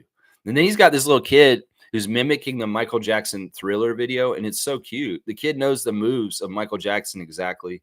It's kind of hilarious. He's really good, actually. DJ Carton had his mixtape of dunks from last year put on blast by the Raptors admin. So DJ Carton mixtape of dunks put on blast. Ulrich posted himself also. So yeah, that's what I'm saying. Shamshay's putting everybody on blast every which way. It's crazy. Siakam picked up a tennis racket yesterday, and he's asking people if he should go and to the Open and try and play in some Open. I don't know, French Open, U.S. Open, something like that, Canadian Open. I don't know. And Quickly is out on a field. It looks like a soccer field. I'm not sure where it is. Quickly's been jumping from place to place, all over the place lately. We can't keep track of where Quickly is. He quickly moves. There you go. There's your Instagram stories for today's stuff. Yeah. The entourage is still entouraging in Spain. The entourage is still entouraging. Yeah, I wonder if Scotty's going to keep this up for the whole season. I don't know. It'd be kind of cool to see Lloyd and Nick and them more on blast around Scott doing this entourage vibe, but maybe not. And Scotty may need to get to business, and he doesn't need the distractions of having them, or maybe those guys are helpful during the season, taking care of things and watching his back. That's right. That's right. That's what an entourage is supposed to do, right? That's right. Let's see. David said the most improved player award for all is all messed up once they gave it to John Morant that year. Yeah, that's a good example of where they messed up with the most improved, giving John Morant the most improved player that one time. Yeah, that in some ways we expect them to be like this. In some ways, it's not most improved when somebody like John Morant or Victor Wembanyama gets it. This is what we expected you to do, and you're just finally fulfilling your promise. We want a guy who's coming from out of the blue, a guy that nobody saw is going to do this, and then we say, wow, this guy really improved. In some ways, these guys that are so touted, like Victor, who was whole over pushed in our face for the year before he came to the league, well, he's not most improved to what you sold him as from the beginning, NBA media machine. How can you say he's the most improved? You told us he was going to be the next coming of something. And in some ways, it's like, yeah, we just expected this. In fact, his first season was a disappointment offensively. Defensively, he was fine. But offensively, a disappointment last year. Seriously. So, yeah, it's all messed up, David. I agree. Nako's saying, who was most improved player last year? I'd probably give it to Maxey myself. I don't even remember. I don't even care. Let's go look it up. NBA most improved player. We could even go look and see like who we think is who was deserving of this award in the last couple years. All right, let's see. Where is it? Why do they have so many freaking things here? Why don't you just show me who it is? Okay, last year it was Maxey. And that makes sense. Maxey was a good choice for that. Maxey was a good choice. Markkanen the year before, yeah, he did make a leap. John Morant, the one that David's talking about, exactly. Julius Randle won the most improved award before that. I don't remember that, and I don't think it was that good. Brandon Ingram won it the one before that, and then of course our guy Siakam won it in 2019. You know, Giannis won it in 2017. Goran Dragic won it in 2014. Barf. Why? Why did that happen? That's gross. Anyway, I'm getting sick of seeing Goran in weird places. All right, let's keep going. Yeah, it was Maxey Nako. So maybe it'll be quickly this year. Mike saying enforcer type is like hockey culture energy, being tough to play against and having your team's back no matter what, sacrificing yourself for the team. Kelly gave his popularity to be more for his team. Gave his popularity. What do you mean there? You mean like Oakley? You mean like Ibaka? Yeah, these guys. These are enforcers. Enforcers are Charles Oakley. Charles Oakley is probably the most important, notable enforcer in the history of the NBA, protecting Michael Jordan and Vince Carter at different times in his career, protecting Patrick Ewing even for a while there. Ibaka was an enforcer for our team, obviously around the championship. And then, you know, we have enforcers in recent years too. Yeah, and Kelly Olynyk could possibly be one of those guys. You know, in some ways, Scotty's an enforcer, guys. Scotty's very quick to get in people's faces. If you notice DeAndre Ayton and Quentin Grimes, you are not him. Yeah, so Scotty, in some ways, he's got enforcer tendencies. And I'm going to tell you who's going to be our new enforcer. It's going to be starting this year. It's that guy Mobo. I'm going to say this right now. In some ways, the bonds between Jonathan Mobo and Scotty Barnes are very deep. And if somebody's going to take a cheap shot on Scotty this year, you're going to see Mobo come around and give some receipts. Because in some ways, this is great. Scotty doesn't have to do it himself. If Jonathan does it, then he gets the fouls, he gets in trouble, he gets thrown out. It doesn't hurt us as much as Scotty doing it. So in some ways, look, and you don't think Jonathan's going to be like, I got Scott's back on the court. You don't think he's going to be like that. You know he's going to be like that. You know Jonathan's going to have Scotty's back. And in some ways, this may be the new enforcer on our team. I'm gonna predict it right now. Now, if it's not gonna be him, you know who could be also? Yeah, that kid from Cameroon I keep talking about. That's just looking with bright eyes and wide eyes at a new world that's been opening up to him in the last couple weeks. Yeah, Shamshay. Shamshay could end up being a very, very good enforcer for this team also. I don't think people want to mess with Shamshay and that wingspan and strength. Nope, nope. In some ways, it's the same reason why they didn't want to mess with Ibaka. That's right. That's right. That's right. That's right. Alan saying Shohei Otani, 40-40 club, 6-man in history. Yeah, Alan, that is on the realm of Milbester. I don't care, especially since that idiot did that whole farce of trying to act like he was going to come to Toronto. Yeah, no, we don't need to talk about Otani. It's not news in this chat. I'm sorry. Trevor's saying thank you to David. All right. And Mike for the dunk. That's right. Mike's saying, I would say goons are more egocentric in their actions versus caring about the team. Timing is everything and control is the key. Well, there's different kinds of goons. Charles Oakley is the benevolent protector goon. And then you got like chaotic goons. In some ways, Mike, we need to get this this chart that has chaotic good, lawful good, neutral good, all that kind of shit, and make one of these guys, enforcers or tough guys in the NBA history, and you'll have like Dennis Rodman, chaotic evil. You know what I'm saying? And that's the different things. It's like Charles Oakley's probably lawful good as an enforcer because it's like he has a moral code as far as like you come in the lane, you get an easy layup, I'll put you on your ass.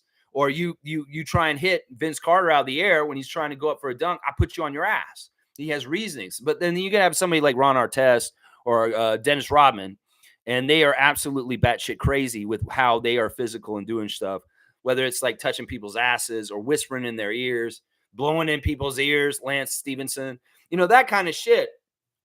That's the difference between a goon and between an enforcer. An enforcer can be a goon, but they can also be an enforcer.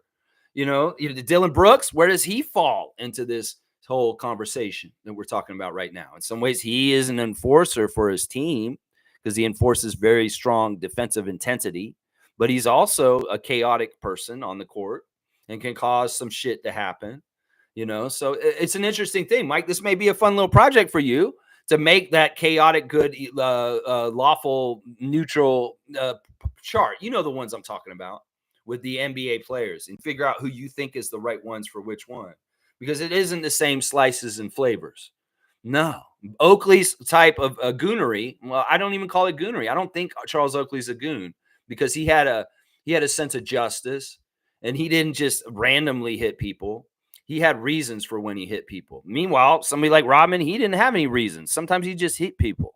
So that's the difference between a goon and an enforcer in some ways. Right there. And where does Kelly fit on this? Seriously. In some ways, he may be a more cerebral kind of enforcer goon. I don't even really think Kelly's an enforcer, though, because he's not really. I mean, he'll stand up to people, but it's really more like he's a dirty goon than an enforcer. Kelly Olynyk. Yeah, we love you, Kelly. We're sharing the love for you right now. That's not an insult.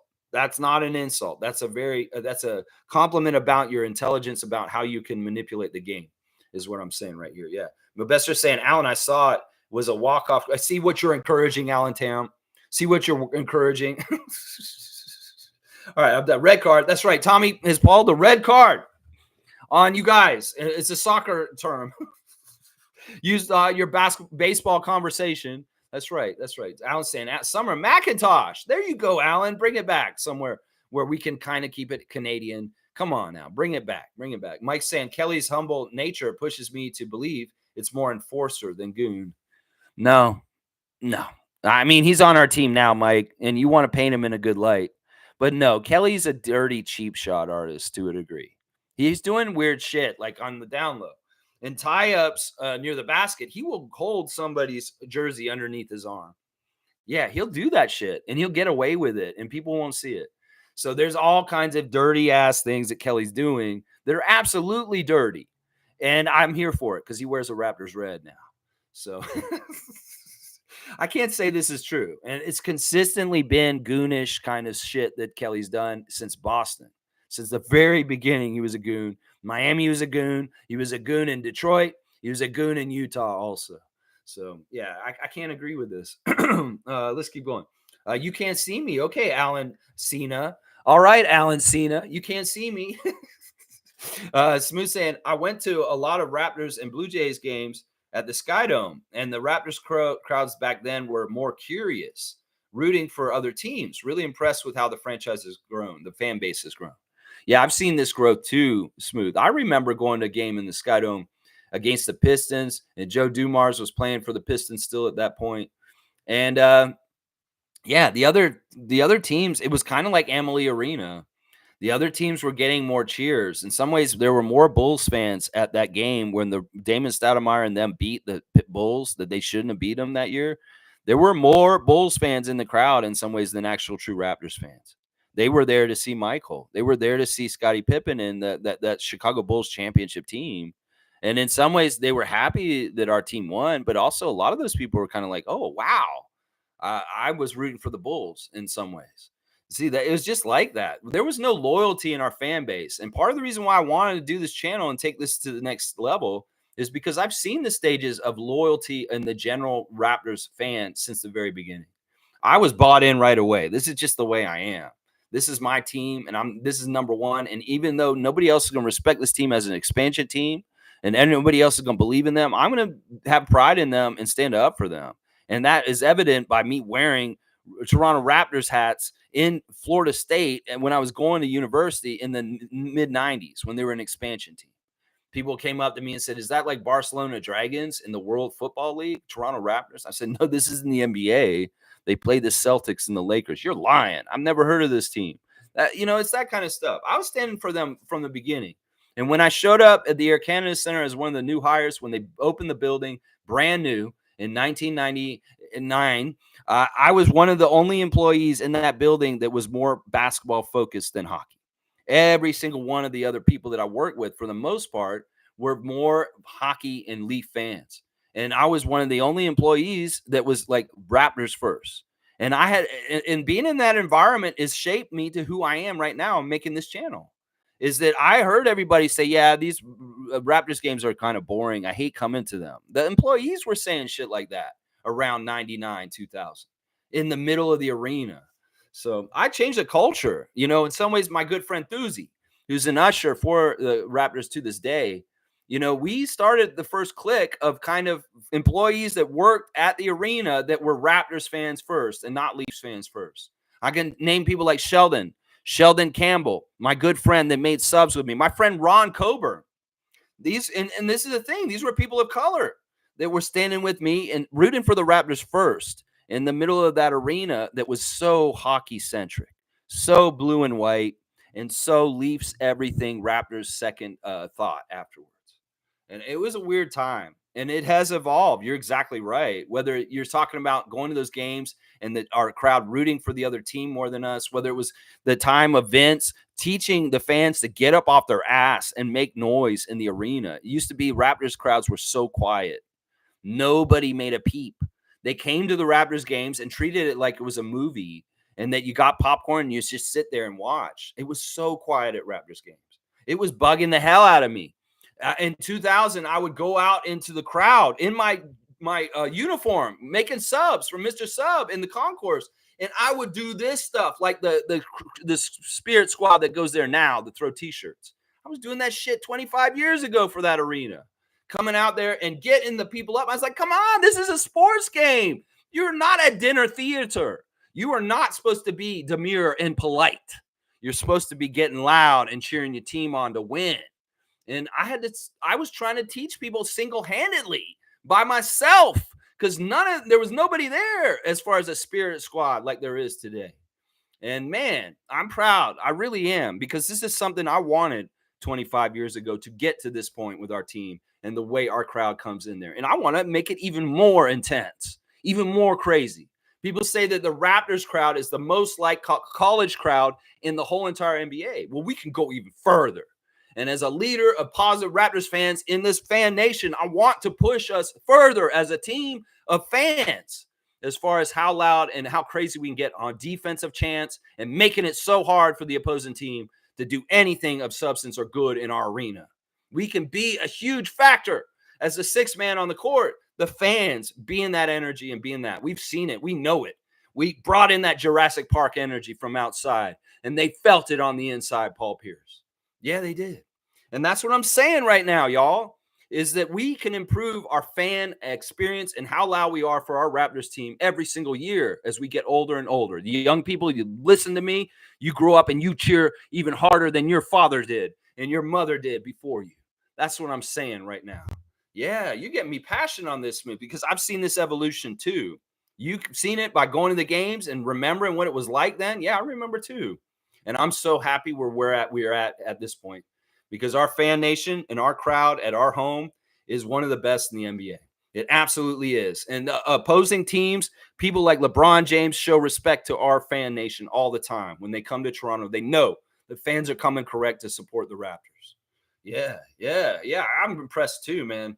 I'm very impressed with how our fan base has grown. And sometimes it makes me a little emotional, seriously, because I know just how far we came. Yeah, Milbester's saying also, Alan Otani joins. Okay, get the fuck out of here, Milbester. You're done, man. Tom's saying last one, pal. Maybe I'm wrong. Tell us more. No, you're not wrong, Tom. You're not wrong.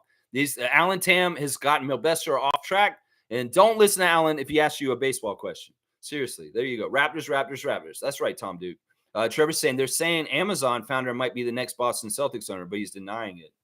This is interesting. I heard this report before, and I don't remember if I touched on this on the chat before. The ownership of the Celtics wants to sell the team now that they've won another championship. They want to sell high when it's worth a lot and get a really good money. They've won 2 championships now. They saw how much they made after the first championship with Kevin Garnett and them, and Doc Rivers as the coach. And they realized this is the time to get out right now. And well, one of the reported suitors to buy the Celtics is Jeff Bezos, the owner of Amazon. This is gross. This is disgusting. And I hate this. The more disgusting pieces of shit that own teams in the NBA, the more gross it is. And it's a gross marriage of marriages. In some ways, do we want the most powerful, richest man in the world to own the Celtics? No, we don't. Because like people have said, that means that they have a carte blanche, open checkbook to do whatever the hell they want in the middle of the NBA. They won't care about second aprons. They won't care about paying taxes. I mean, hell, Jeff Bezos paid a small European country to move a whole entire medieval bridge just so he can move his super yacht down a fucking lake or a river or some shit. I'm telling you, this is a bad thing for the NBA. And it signifies the over amalgamation of corporations and monopolies. And the epitome of it is that little piece of shit, Jeff Bezos. Yeah, that's a marriage made in hell. And it makes me so sick to my stomach. And if that shit happens, which it could very well happen, guys, seriously, there's different ownership groups that are putting in bids for the Celtics. And he probably is involved in it. He's denying it, but he's lying. I wouldn't believe anything that Jeff Bezos says. Seriously. Let's see. Alan's saying, okay, you guys are still talking baseball, so we're cutting that out. I don't care about Canseco and Bonds and steroids. You go to the baseball game and chant that. See how quick they escort you out. So he's saying, I went to Vince's first game ever at the Dome, exhibition game against Boston. Watching Paul Pierce and him go at it was a thing of beauty. Yeah, I went to the first game that Vince played at the Maple Leaf Gardens. It was against the Bucks. And I think I went to that game too, the one you're talking about, because right around that time I was back in Toronto and I was going to every single Raptor game. And it was right before they hired me. And I came down and then I was going to every single Raptor game because I was working. And once again, I'll say my arrangement was that Stevie Roots, my good friend Stevie, who has talked about on this channel many times, gone to games, goes to games with me still to this day. We had an arrangement. If there was a Leaf game, I busted my ass and worked so hard because I didn't care about the game, and he could fuck off and go do whatever he wanted. Well, it was vice versa for Raptors. So I really did get to watch the Raptors games when I was working because Stevie was busting his ass and making doing the two man's work, and I got to fuck off. So it was a pretty good arrangement. It was awesome in those early years at Air Canada Center. Yeah, I mean, I was working. Don't get me wrong. I worked during the breaks, but when they were playing, I was standing out on the concourse watching the game on the TV, or even sometimes standing in the entryway with the usher, because the ushers were all my friends. And I could stand with them and just watch the game in the entryway. sometimes also. So, and then there were times when I get done in the third quarter, I'd change my clothes and I could go and certain ushers would let me come and sit in the stands at the end of the game in the empty seats. And they're amazing people. And I would never tell you who they were. MLSE, you pieces of shit. They were just amazing people that allowed me to come and sit in their sections at the end of the games when I was done work because they knew I was a huge Raptors fan. And so for many of the Vince Carter games, I was sitting in the crowd at the end of the game for the fourth quarter after I closed my sub stand. So yeah, those were the days, man. I miss those days. The Vince Carter days were very special to me, and that's part of the reason why I have such an anger towards him because I was there. I saw everything, and I understand this very well. And unless you young fans were there and you didn't see it all, you can't understand the pain and the misery that he inflicted on our team when he left the way he did. Seriously, Seriously, I was there every second. I saw it all. I lived the Vinsanity up close because I was there. I was there, y'all. Nako saying, I saw King Gizzard and the Lizard Wizard on Wednesday. Creme brulee ice cream cones are neat. Off to make macaroni salad. There you go, Gerald. I like these non sequitur comments. King Gizzard and the Wizard Lizard is actually a band that I have a lot of respect for in the last couple of years. They're very prolific. They put out albums like crazy, and they have some of the best psychedelic videos out these days. So if you guys want some cool rock kind of band stuff, they are definitely the band to listen to. They're awesome. I bet they were cool, Gerald. I bet they were very cool to see in person. And you're going to go get a creme brulee? What? Creme brulee ice cream? Okay. And he's going to go make a macaroni salad. All right, Gerald. You're living life right, my guy. You're living life right. I'm proud of you. You still need to come out and see me, Nako. You still got to come out and see me. Milbester saying Allen and Bonds. Okay, no. You guys are baseball junkies, obviously. Skipping. G saying coaching staff maybe should have played Jamal less if they knew this. Get that they wasted a decoy, but don't think that was the right strategy. I don't know. In some ways, they had to test them, G, and see just how much they could push him. In some ways, if you don't dare, you won't get it. And we could have maybe benched him or not played him as much. But I think that even him being the decoy, him even being a certain percentage of health was still very good for us to have out there. It's just too bad that it couldn't translate at that time with some success. In some ways, his shooting was not good for most of the Olympics. And that's the one thing that bugs me is like, I can get it. Like, is this a Gary Trent Jr. thing last year? Your health is just not exactly right. So you can't elevate and shoot your shot exactly right. And you're not making that. Why? Is that why, Gary? Is that why, Jamal? In some ways, I mean, I get it. I get what you're saying. Let's see. Alan's saying if we had Wiggins and Edie, I think we would have beaten France, only lost by 9 points. Wiggins would have scored more than 10 points, and Edie would have blocked a few shots and scored some more points. That's not how it works, Alan. That's not how it works. You can't just say, yeah, this person would have scored this many points and it would have made up the 9 points. No, that's not how it works.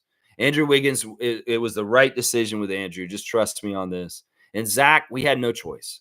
I would have loved that Zach had shown up. That would have helped. I believe Zach Edey would have helped Team Canada, but I don't think Andrew Wiggins would have. Smooth saying, prior to all that, I went to the old Maple Leaf Gardens and saw NBA preseason, Dallas versus Detroit, and Philly versus Phoenix, and met Kevin Johnson, Doug Smith, and Charles Shackelford. Not Doug Smith of the Toronto Star. Doug Smith, the NBA player, because he played for the Mavericks at that time, I believe. That's awesome. You know, those games were tester games.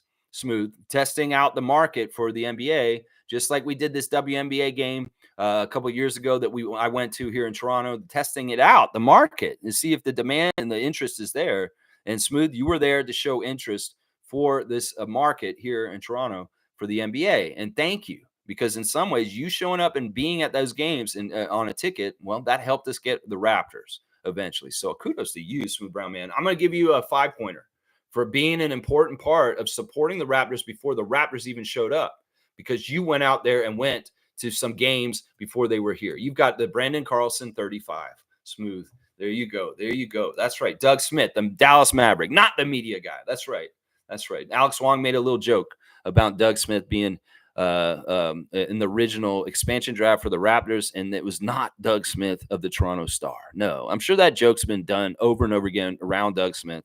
And either Doug Smith loves it, he thinks it's so funny, or he gets really annoyed by it. I don't know. He probably thinks it's funny, And he's like, yeah, Doug Smith of the Dallas Mavericks. Oh, yeah. Like, it's so confusing. No, we put you in the same room, Doug Smiths. We know which Doug Smith is which Doug Smith. We can identify this visually. Yeah, that's Doug Smith who plays in the NBA. That's jabroni Doug Smith that's going to be at the bar in like 5 hours after the game. Yeah. All right, let's see. Alan's bringing up wrestling. Now, wrestling is acceptable. Y'all can bring up wrestling. I have an area of expertise in professional wrestling. So wrestling's fine. I don't with baseball. I don't care about old steroid head Barry Bonds or Jose Canseco, who hit that 500 meter star shot at the Sky Dome.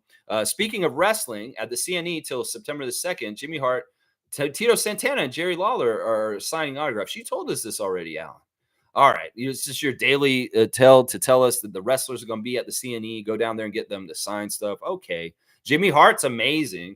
Jimmy Hart is very, very old, and he looks really good for his age still. This very, very amazing person, Jimmy Hart, the mouth of the South, Jimmy Hart. Yeah, baby, Jimmy Hart, baby. Of course, he has so much history with wrestling, being one of the best friends of Hulk Hogan, being involved in the Andy Kaufman angle way back. Yeah, Jimmy Hart's a very important person in wrestling, underrated in some ways. He does get his just due within the industry, but in some ways, Jimmy Hart needs to be celebrated more. Honestly, Jimmy the Mouth of South Hart. Oh yeah, baby, the megaphone. Yeah, you know what I'm talking about. That's right. Kareem saying, I watched Utah Jazz versus Raptors in the Sky Dome. $15 nosebleeds. Yeah, very interesting. I mean, I'm gonna talk more about this tomorrow because this is basically what Alex Wong's book's about. The first year of the Raptors and how it went down and how they came up with the Raptors name and the creative process coming up into it. Very, very cool stuff. I don't want to talk about it too much today because it's for tomorrow. But yeah, we're going to talk about this. And going to the Sky Dome to watch the Raptors play was a weird experience. I sat in a couple different places at games there. I sat down near the court and was very interesting experience with the half side in the field. And you so much space behind them. It's crazy. The basketball didn't work in a baseball arena. It really didn't. And I've also sat all the way up on the 300 level for a Raptors game, which was like looking at ants on an anthill. It was very strange, very, very strange time. And I'm glad we got out of there and they built the Air Canada Center and we moved into that arena because, man, it was not a right fit. I was thinking, why don't they play at the Maple Leaf Gardens more? In some ways, it was old and it wasn't in good shape, and it was kind of on its way out also, and that was part of the reason why. But they should have played at the Gardens more, if you ask me, in that period of time before.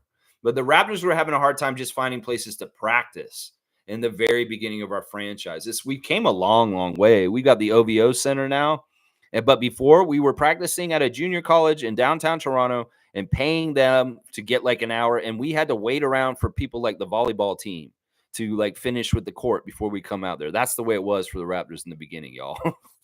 Seriously. It's like Centennial College or something like that. They had to go down there and they shared like the gym with the sports of that college, and they were in a schedule and they had to wait for these other like collegiate sports teams to finish their practice. This is the NBA's Toronto Raptors, an NBA team.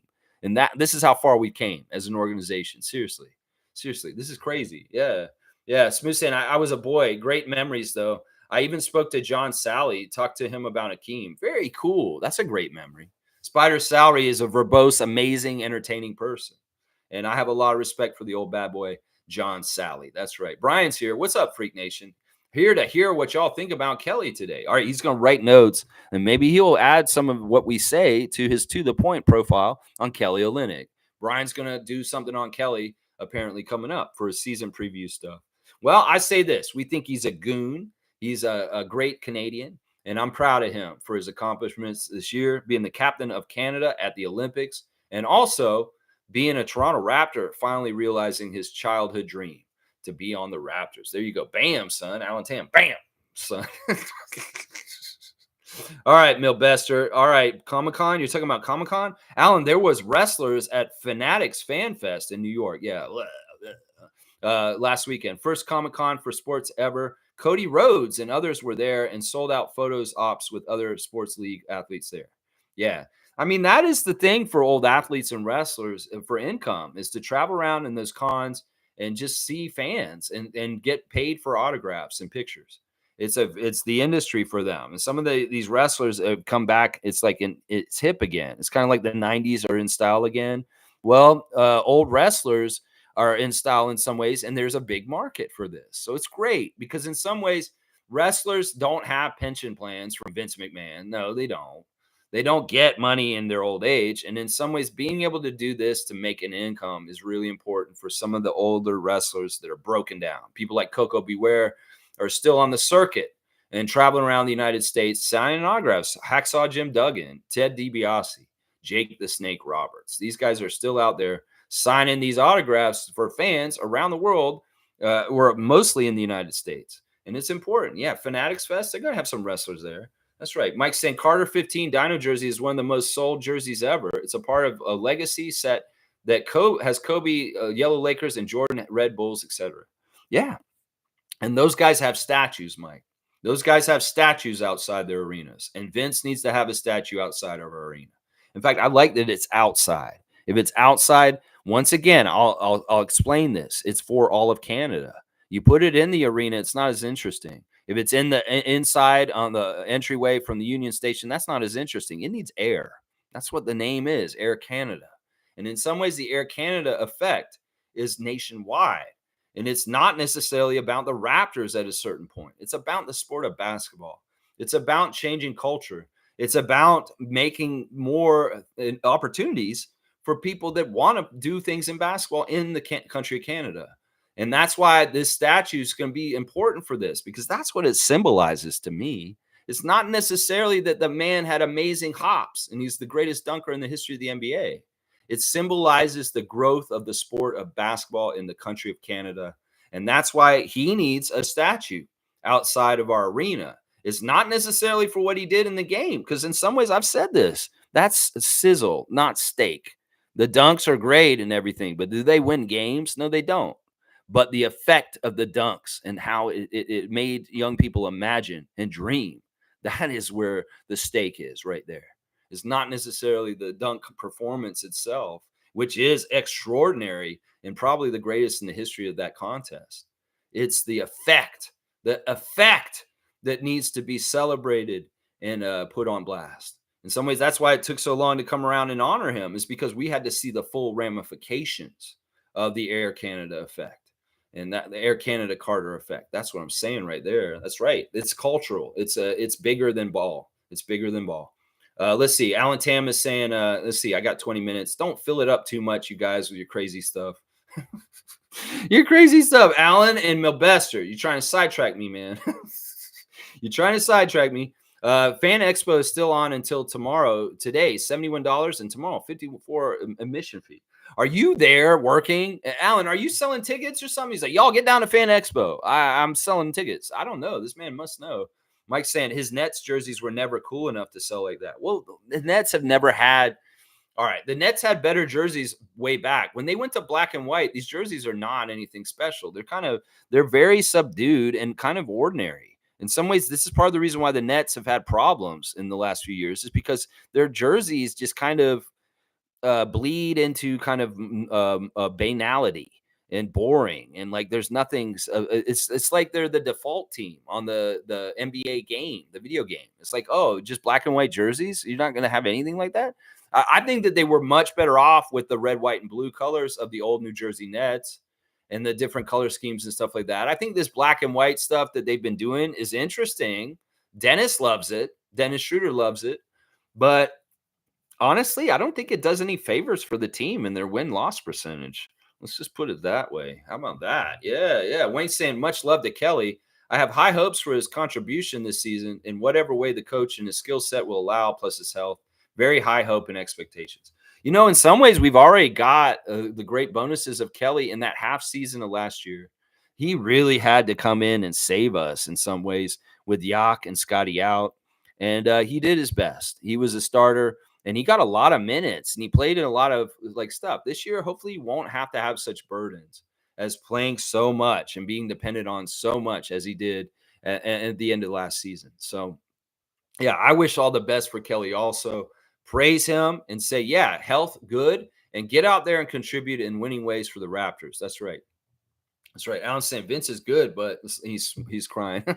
Smooth saying Vince Carter's number 15 is the number one selling Mitchell and Ness jersey, the Dino version.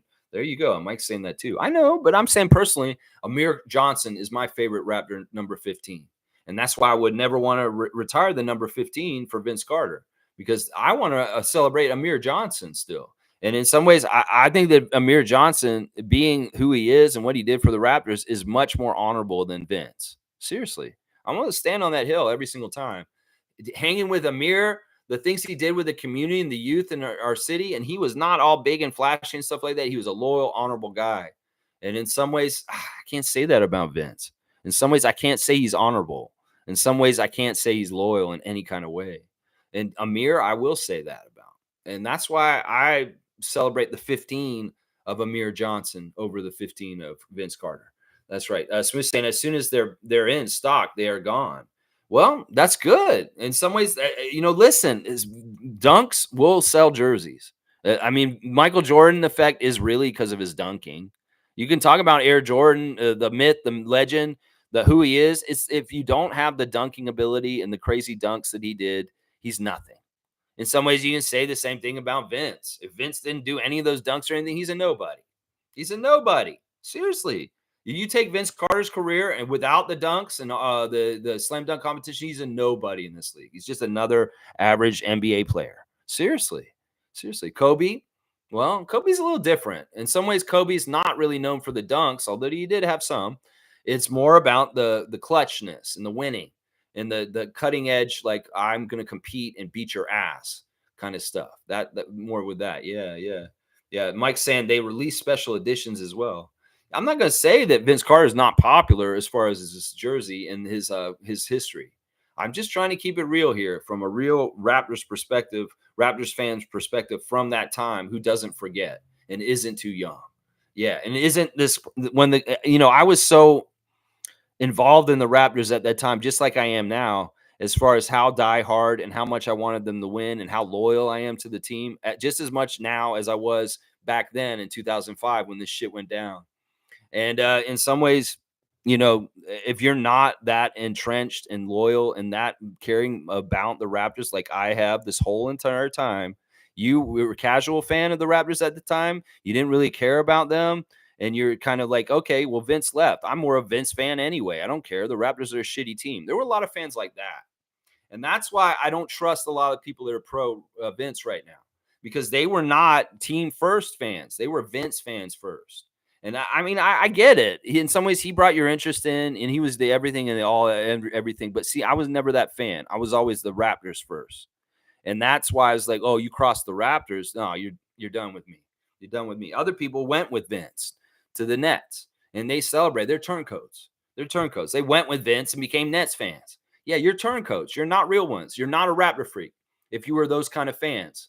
And that's what I'm saying. Some of the people that are chiming up right now about Vince Carter and what we should do to honor him are those fans. And they're not real ones like I am that actually cared about the team first more than they cared about Vince. So, I mean, these are distinctions I can put out there and tell y'all. Mike, when you were a young kid, were you more of a fan of Vince or of the team? I'm asking you that right now. Were you more of a fan of Vince? And was Vince the one who made you, oh, this or this? Or was it the team? Because that was the team with me. My favorite Raptor was Alvin Williams. I did not become mesmerized with the shiny lights and the sizzle of Vince Carter's game. No. I liked it. It was enjoyable, but I was still counting wins. I was still counting on winning plays. I was still the Raptors freak as I am today and talking about ethical basketball and what will make us win. I didn't give a shit about the dunks. The dunks were nice. It was extra trimming, extra icing on the cake. But no, I cared about the cake. I didn't. The dunks were not necessary, but they were fantastic. They were great for drawing people in. They were great for the Air Canada effect, sure. But in some ways, I had totally different morals and ideals about basketball than the average Raptors fan around 2000 to 2005, because I was an old school fan. I was a fan of the Detroit Pistons, and I was a fan of that kind of stuff and winning. And in some ways, the Vince Carter dunks were fantastic. They're putting us on the mark. They're putting us on NBC on Sunday afternoons. But in some way, don't get it twisted. The goal for me was still getting past Allen Iverson and the Sixers in that round that he missed that shot on. The goal for me was still building and getting more wins as our older veterans aged. Del Curry, Charles Oakley, Kevin Willis, Antonio Davis, Muggsy Bogues. Yeah. Yeah. So there's a different perspectives of different people because they were newer fans. And in some ways, they just like the sizzle and the dunks. Meanwhile, I wanted ethical basketball and winning Raptors games. That's what I wanted. That's right. That's right. Let's see. Cowboys saying, good morning, Lex and Raptor Freaks. Popping late like Milbester today. Yeah, okay. Good to see you, Bradley. Should I do my ta-da? All right, guys. It's a nice day today. Beautiful day outside. And if you need some help, let's see, in and out cleanups or maybe a flood restoration or a handyman, you can call ta-da, 647-833-6844. They're working in your area. They can come out and help you with anything. Let's see, Alan saying, I wish they had another UFC fan expo in Toronto. I went to the one UFC 129 in 2011, got autographs from Royce Gracie, Carlos Condit, and Anderson Silva, and etc. Okay, Alan. Little non sequitur. Another area that I do not know anything about. I do know who Royce Gracie is and the great Gracie family in the MMA. But that's about it I can say there. Tom's got the skillet for Cowboy and Shamshay. That's good stuff. Wayne's saying it's a Virgo thing or attitude. We're extremely non-tolerant to foolishness, incompetence, and lazy. We tend to see things ahead of time, so we come off as contrarian, very analytical, and we're Virgoans.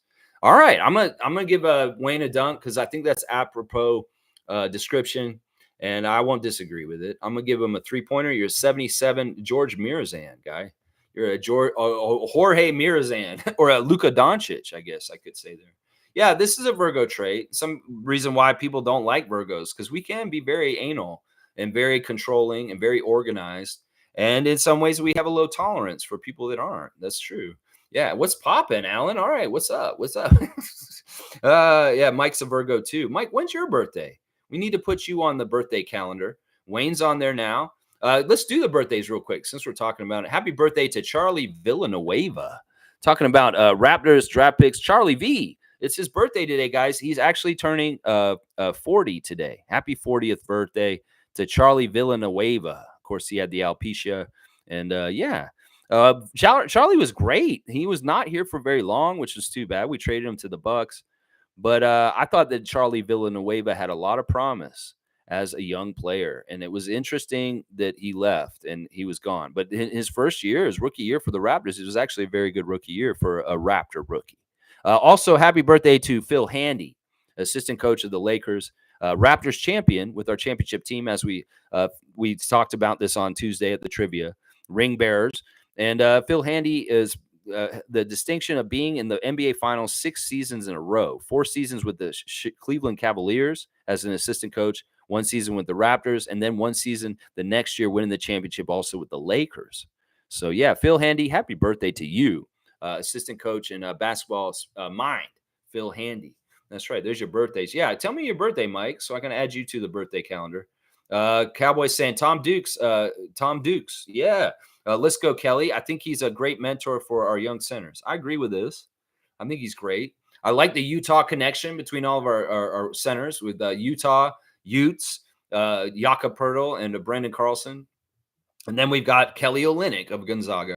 These guys all have Utah links. It's kind of crazy. Alan's going to say, rest in peace to Black Mamba.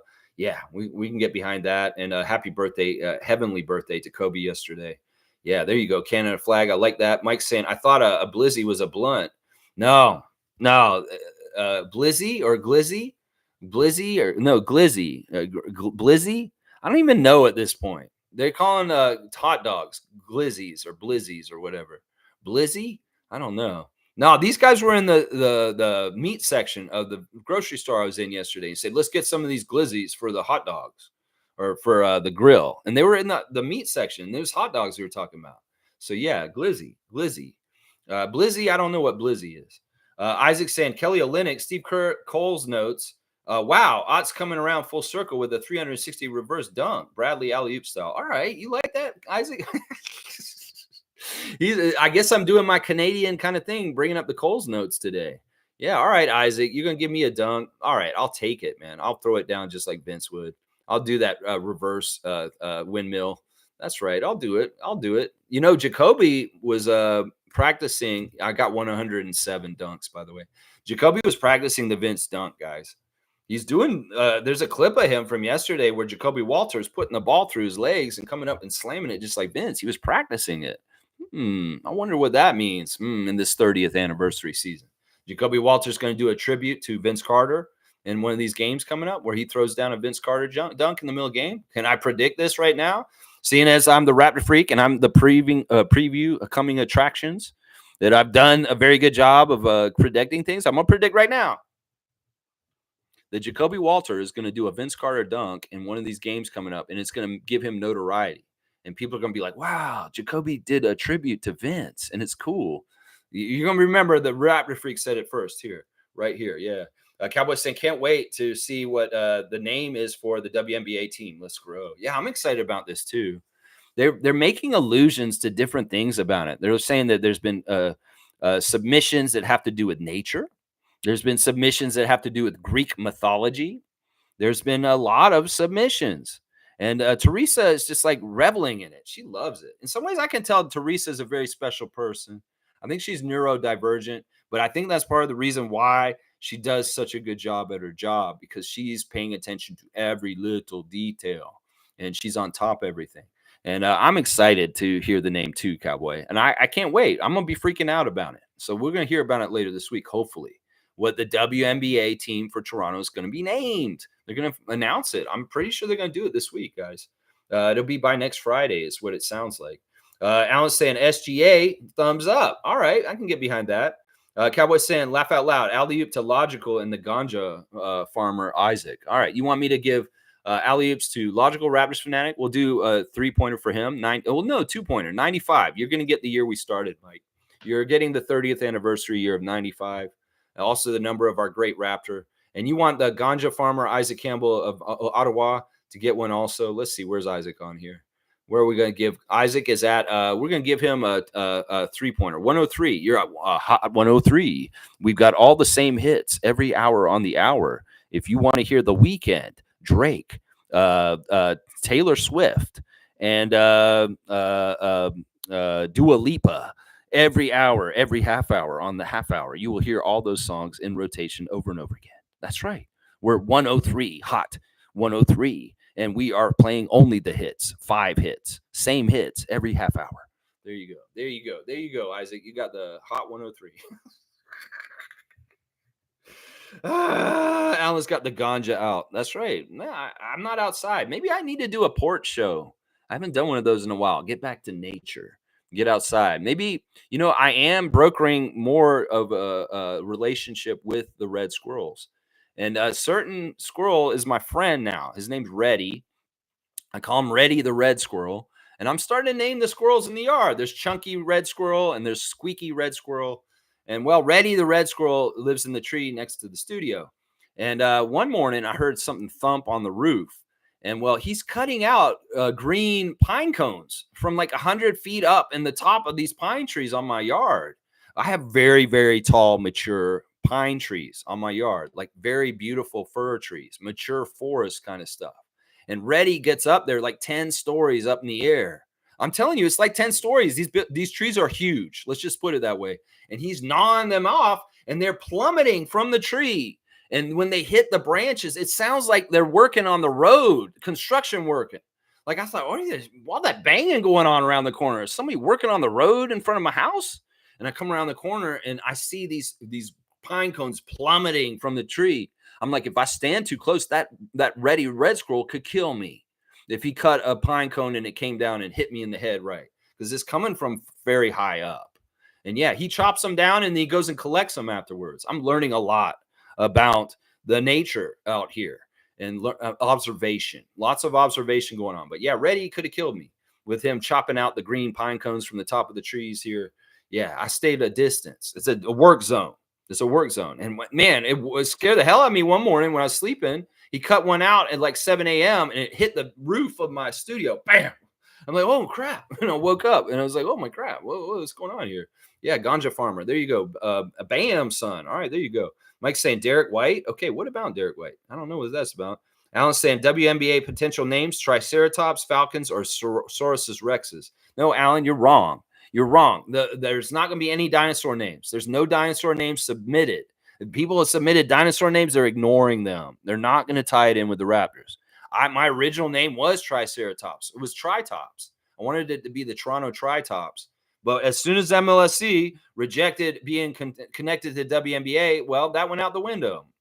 So it's not going to have anything to do with raptors or dinosaurs.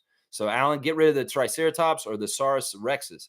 Falcons are a team in Atlanta. They play in the NFL. So that's not likely either. In fact, they were saying that the Raptors were going to be called the Huskies for a while. But then the reason why that we didn't take the Huskies name back when we were coming in is because of the Timberwolves. Because the Minnesota Timberwolves have a same logo, the same kind of animal. Now, the Huskies not exactly the same as a Timberwolf, but they look too similar.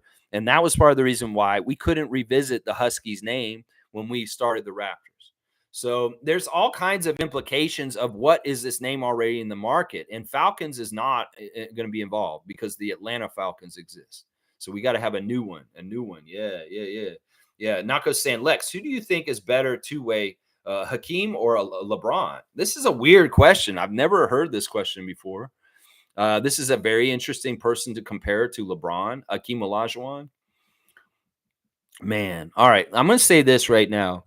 There's obviously LeBron's longevity and everything and the recency of him makes everybody really just think that's an easy question, but that's not. In some ways, I'll say this: Hakeem Olajuwon's a better defensive player than LeBron James for sure. In some ways, he was a very unstoppable offensive player. So if you're going to ask me who's the better two-way, I'm going to say Olajuwon. And it has nothing to do with LeBron's greatness or what he's doing or anything like that. And this isn't even like a Michael versus LeBron kind of argument. This is the amazingness of Olajuwon. Olajuwon had gotten quadruple doubles where he got points, assists, rebounds, and blocks, double digits in some games. Now, you get a quadruple double, you're a badass. And in some ways, Olajuwon was such a force on both ends that he's the epitome of a two-way player in that era. He may have been the best two-way player in the entire NBA in his era. Michael, could be debated because Michael was a very good defensive player also. But Olajuwon, yeah, by far. I would say this. If you're talking about two-way as far as they play defense and offense, I'm going to say Olajuwon because we've seen LeBron be too lazy on defense in recent years.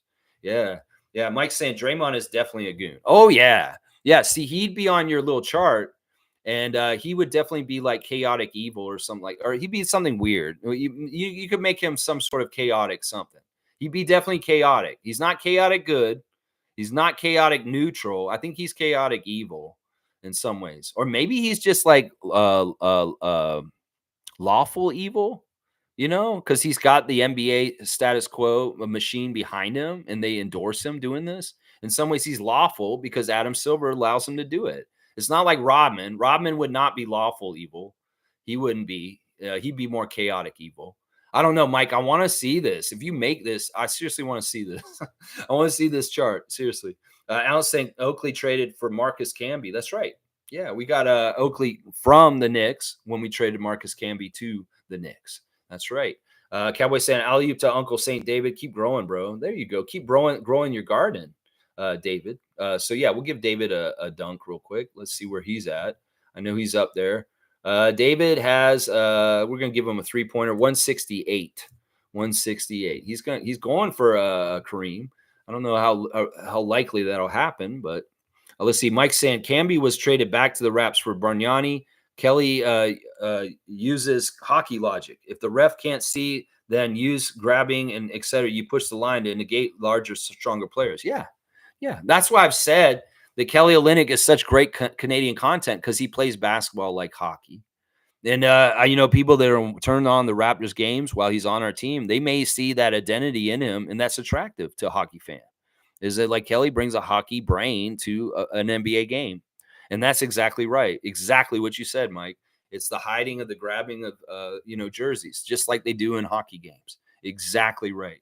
Yeah. And it is interesting that Camby was traded back to the Raptors eventually near the end of his career in the Bargnani trade. Yeah. He didn't ever show up at that point and come back in. I think he just retired.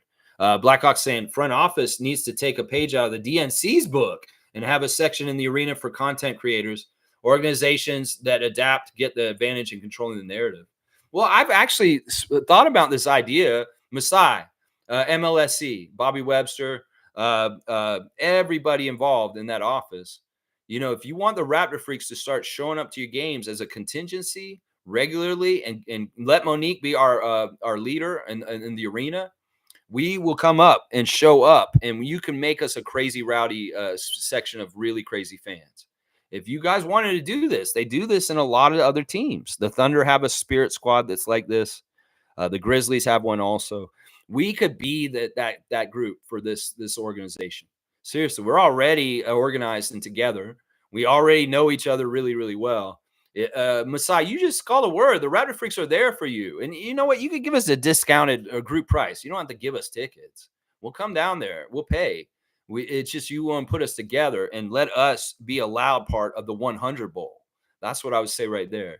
You could put us near Monique where she usually sits, and we'll all be together with her. It would be badass. That's a great dream, and I would be all about this, Blackhawk. No lie, I would be all about this. And if they put the bat signal up or the Raptor signal up for the Raptor Freaks to show up as heroes, we'll come down there. Oh yeah, we will. Cowboy, David, Neil, yourself, Kareem, all of us. Seymour, hopefully coming over from Calgary. Everybody. MJ comes from Ottawa. Cool Cat. Everybody down there. We'll come down. We will come down there. You summon us, Masai, we will be there. I'm telling you right now, we will be there. If you want that squad, the Raptor Freaks will come in. We will come in. Yeah, most saying W Street, W Vibes, go Raptors. That's right. Blackhawks saying Celtics is trying to pay off their Ponzi scheme. Man, whatever happens with that, it just sounds dystopian and gross if Bezos ends up being the owner of the Celtics. I will hate them even more. In fact, maybe some of the Celtics fans will hate themselves because of this. Seriously. Alan's saying the Raptors should have drafted LaMarcus Aldridge instead of Bargnani, the first overall pick in 2006. Hindsight's 2020. In some ways, I won't disagree with you that Aldridge ended up being a better NBA player, but hindsight's 2020. I'm proud of Ilmago, and I won't go back on our history for that part. I think that in some ways, a European player had a harder time transitioning to the NBA at that time than they do now. We current Europe players are having an easier time than ever coming in and playing in the NBA. But we got to remember around the time when Bargnani came in as the first pick, there was a lot of pressure on him, and that the developing of European players was way different up until like the last 6 or 7 years. Is way different, and a lot of it is Giannis and Jokic and Luka and the great foreign players that are coming in the league at this point. So I can't get mad at him for this. And in some ways, I stand with Bargnani. He didn't do anything wrong. And I'm proud of him. Hindsight's 2020. You can't go back, Brian Colangelo. You can't go back. All right, Blackhawks say Jimmy Hart was entertaining. He was the kind of guy that you wanted to see him get caught and get thrown around. Yeah, that was fun. He's all good at like being a little Weasley guy. And when the good guy like Hogan would get his hands, or Junkyard Dog, that's the one right there. Junkyard Dog had a feud with Terry Funk and the Funk Brothers in the mid 80s. And Jimmy Hart was the manager of the Funks, Terry Funk and Dory Funk. And he was such a little weasel. And when JYD would finally get his hands on Jimmy Hart, the crowd was popping. There'd be times where they'd be in the ring, and JYD has his hands on his lapels of his suit. And they're just milking the moment before he's about to smack the shit out, or he's going to headbutt him, because that's what JYD would do. He would headbutt him. He's about to take him and thump him right on the head, and he'll fall down, and the crowd would go crazy. They would eat it up. They would be like, yes, they loved it. That was how he's entertaining, but also a very talented musician. He had a musical career before his wrestling career, even with the Gentrys, and making like rock and roll in like the 60s, y'all. Jimmy Hart is up there. He is very, very old. We got to celebrate him. That's right. Blackhawk saying, if I had to choose between Jimmy Hart and Bobby the Brain Heenan, I'm choosing Jimmy Hart. Whoa. You're going a little too far there. No, I can't do that. Bobby Heenan is the greatest manager and maybe the greatest performer in wrestling ever in the history of wrestling. I'm going to say that. I'll stand on that. And he didn't even wrestle. He's the most entertaining person. The things that Bobby Heenan said were genius. He was just so quick. And I feel blessed that I got to meet Bobby Heenan before he passed away. I really do. Trevor's saying, I'm jumping on a plane today to Tulsa, Oklahoma to visit family members. Wow. Trevor, you got family in Oklahoma. That's pretty cool. All right, Trevor J, go say hi to SGA for me. Well, you're in Oklahoma there, and safe travels to you. The high flying, jet flying, styling, profiling, woo, that Trevor J is there. You're always flying somewhere. Let's see. All right, y'all, we need to cut off because I'm about to be done. That's right. Cowboys going to say alley-oop to Commissioner Trevor J. I'll do that. We'll do that real quick. Trevor J, you're gonna get a travel alley oop. Let's see, where is he at? He's at 69, guys. 69 for Trevor J. I don't even need to say anything about that. That's right, 69. Let's see. Alan saying the mouth of the South, Jimmy Hart. Rest in peace, British Bulldog, Davey Boy Smith, Dynamite Kid, Tom Billington, Owen Hart, and Jim Neidhart. Tito Santana. Arriba. Yeah. Those guys are all dead, except for Tito and Jimmy. Yeah, the Hart Foundation's really sad tragedies. And Bret Hart's the only one left. It's sad. Yeah. Arriba. Arriba. I love Tito Santana. Tito Santana with a flying forearm. That's right. The figure four leg lock. Great intercontinental champion, Tito Santana. Logical saying, I'm arguing for Vince being more Raptors than Nets. VC will never be remembered as a Nets player, in my opinion. I agree with this. But in some ways, they had playoff runs with them. They did get the finals with Vince. He got to the finals and lost to the Lakers in the finals with Jason Kidd and Richard Jefferson. That little period of time, in some ways, Vince had more playoff success with the Nets than the Raptors. That can be an argument made, Mike. But all the glory and all the association, in some ways, Vince, you could never shake your association with the Raptors being so important, with so high profile. In some ways, you weren't as high profile with the Nets, whether it's their boring jersey scheme or whatever. But yeah, you're way more high profile as a Raptor. And Mike, I agree with you. In some ways, he should be more part of the Raptors history and culture and our alumni.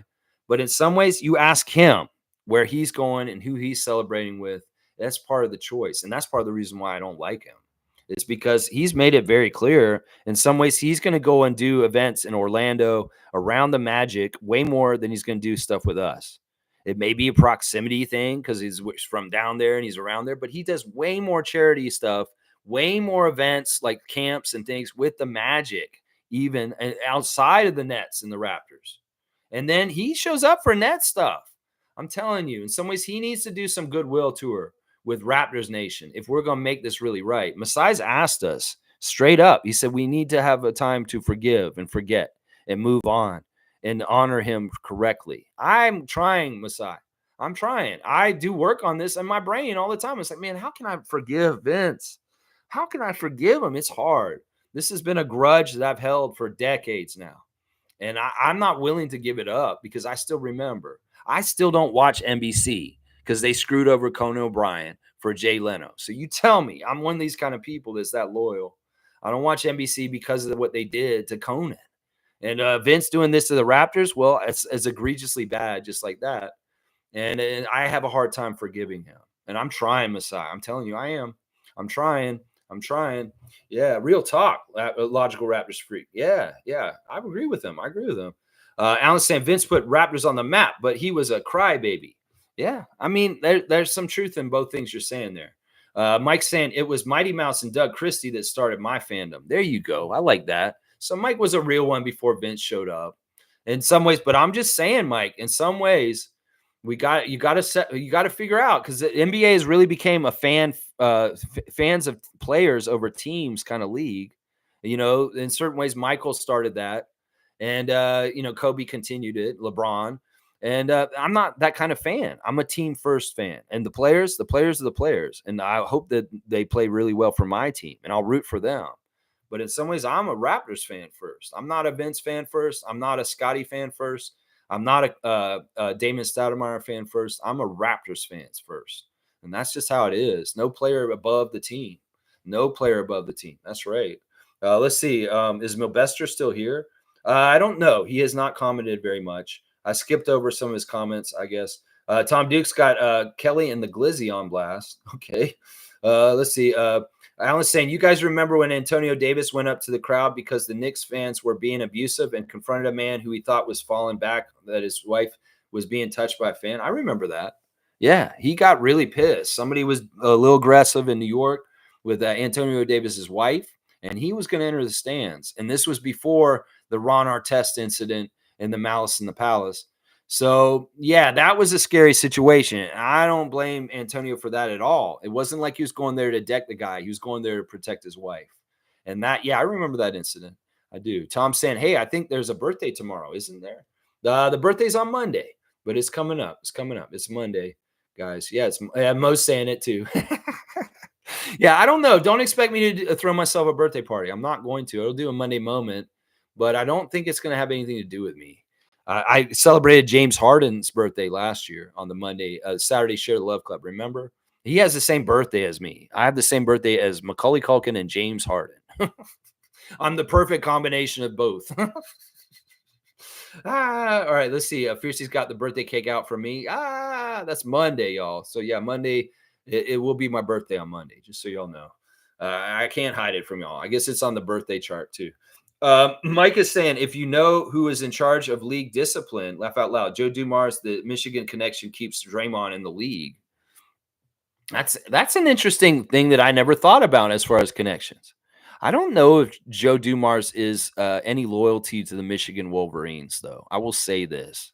I really don't think he does. He's a Louisiana guy. He's from way down south, and he went to a small school. And Joe's a no nonsense guy. The reason why he's in charge of what he's in charge in the NBA is because he's that kind of person. He's just a good person. He's an amazing person.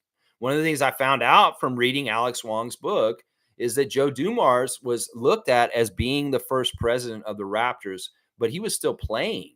And that's the weird thing. I was like, why were they considering Joe Dumars when he was very active in the league and still playing? It was weird. But he was on their short list to be the first team president of the Raptors. Joe Dumars was, guys. Isn't that crazy? I mean, Batov really did want us to be like the bad boys in the beginning. The model for the Raptors in the beginning was very true. It was, we want to mimic the Detroit Piston bad boys. And they tried. They had the same kind of philosophies, defense and rebounds first. And having Isaiah Thomas as the leader and having some of the Pistons bad boys on the team, like John Long and John Sally, helped get that feel around the team. That's for sure. But yeah, Joe Dumars was going to be the first president of the Raptors, y'all. They wanted him, but he didn't want to retire at that time. They were saying, yeah, Joe, if you retire, we'll make you the president of the Raptors. Well, then they did the same thing with Isaiah. They didn't even think they were going to get Isaiah, but Isaiah was all about it because, Isaiah became the president of our team immediately after he retired. We talked about Steve Nash becoming a coach almost immediately after he retired. But Isaiah went to the front office straight from the NBA and was the president of a team and an expansion team in another country. That's a crazy accomplishment that nobody's talking about enough. And in some ways, Isaiah was very successful considering his lack of experience as an NBA front office person. So it's pretty amazing, Isaiah Thomas. And he's somebody we should give a lot more credit to for helping the Raptors early on in our history to get to where we got. Yeah, really, really true. Yeah. Let's see. Alan's saying that Draymond is old and washed up. I won't disagree with that. We'll see how much longer he's going to be around the league. And I am over. I'm going to do 2.5. Why not? I didn't do a lot yesterday, so you're getting the extra half hour from yesterday. Blackhawks saying Draymond is a big-time perk, but a great connector. He is making himself out to be more than he is. Arrogance at the maximum. Yeah, he's annoying. He's not likable. NBA, I don't know why you guys think he's the next Charles Barkley. He's not. People don't like him, just like they like Charles. Charles is likable. Draymond is not. He's cocky and arrogant like Donald Trump is, and he has big, big problems with his ego like Donald Trump is. In some ways, you can't make fun of Draymond like you can make fun of Charles. Charles can be made fun of, and he's okay with it. He rolls off his back, obviously. Kenny and Shaq have been burning him for decades now. Draymond doesn't allow that. He gets angry if somebody makes fun of him, and he'll come and bite back more, and it just is not entertaining. It's just ugly and bad feelings. So NBA, give up on Draymond Green, trying to craft him into being the next Charles Barkley broadcaster. It's not going to happen. He just doesn't have the popularity or likability, universal likability that Charles Barkley has. That's just what I'll say right there. Yeah, Mo, thank you for the cutoff once again. And Cowboys saying Raptors are back. Let's get ready. Ready, Red Squirrel. Yeah. Smooth saying the A-team first guy always. I love the King, but Houston Rockets first. Kyle Lowry, but Raptors first. And I don't follow players around. Me too. I commend Cool Cat for loving Pascal so much and going with him to the Pacers. But I'm not going with him totally. I'll root for Siakam and the Pacers to do well and to win a championship. I want that. I do. But don't get it twisted. My number one priority and allegiance is to the Toronto Raptors always. And yeah, I love this. Smooth saying I'm a Rockets fan first. I love Olajuwon. Olajuwon is amazing. historic, important pillar of the history of the Houston Rockets franchise. But the Rockets franchise is what I always was a team first of. And same thing with Lowry. He's saying that too. Yeah. Yeah. Mike's saying it's been known Draymond and Joe are close. Oh, okay. I didn't know that. I mean, in some ways, Joe Dumars probably has to work closely with him because he's a problem. He's like, yeah, Draymond, I need to come in to the office. I got to talk to you real quick. You can't put people in chokeholds. You just can't. Why did you do that to Rudy Gobert? In some ways, I get it. You don't like him, but that was not necessary. That was totally not called for, uncalled for. You shouldn't have done that. He's like, oh, Joe, I'm sorry. I'll try not to do it anymore. I'll go and get counseling. I realize I need counseling. I talked to DeMar. He told me that I need counseling and mental health, and I need to go get counseling. Yeah, it's good that you talked to DeMar. You need to go do that. Seriously. Okay, and then next month later, Draymond's out there like doing some crazy ass violent thing on the court once again. I mean, they have a relationship partly just because he has to discipline him all the time, Mike. That's why. All right, let's see. Wayne's saying, I think we have, but we have shared the love for Charles Oakley. No, we haven't. We haven't done a lot of the classic players. We've done trivias on them, but we haven't done the old school share the loves, and we will for some of them. I got to have content over time, and well, we're going to pick and choose times. And at some point, I'm going to do a alumni share the loves.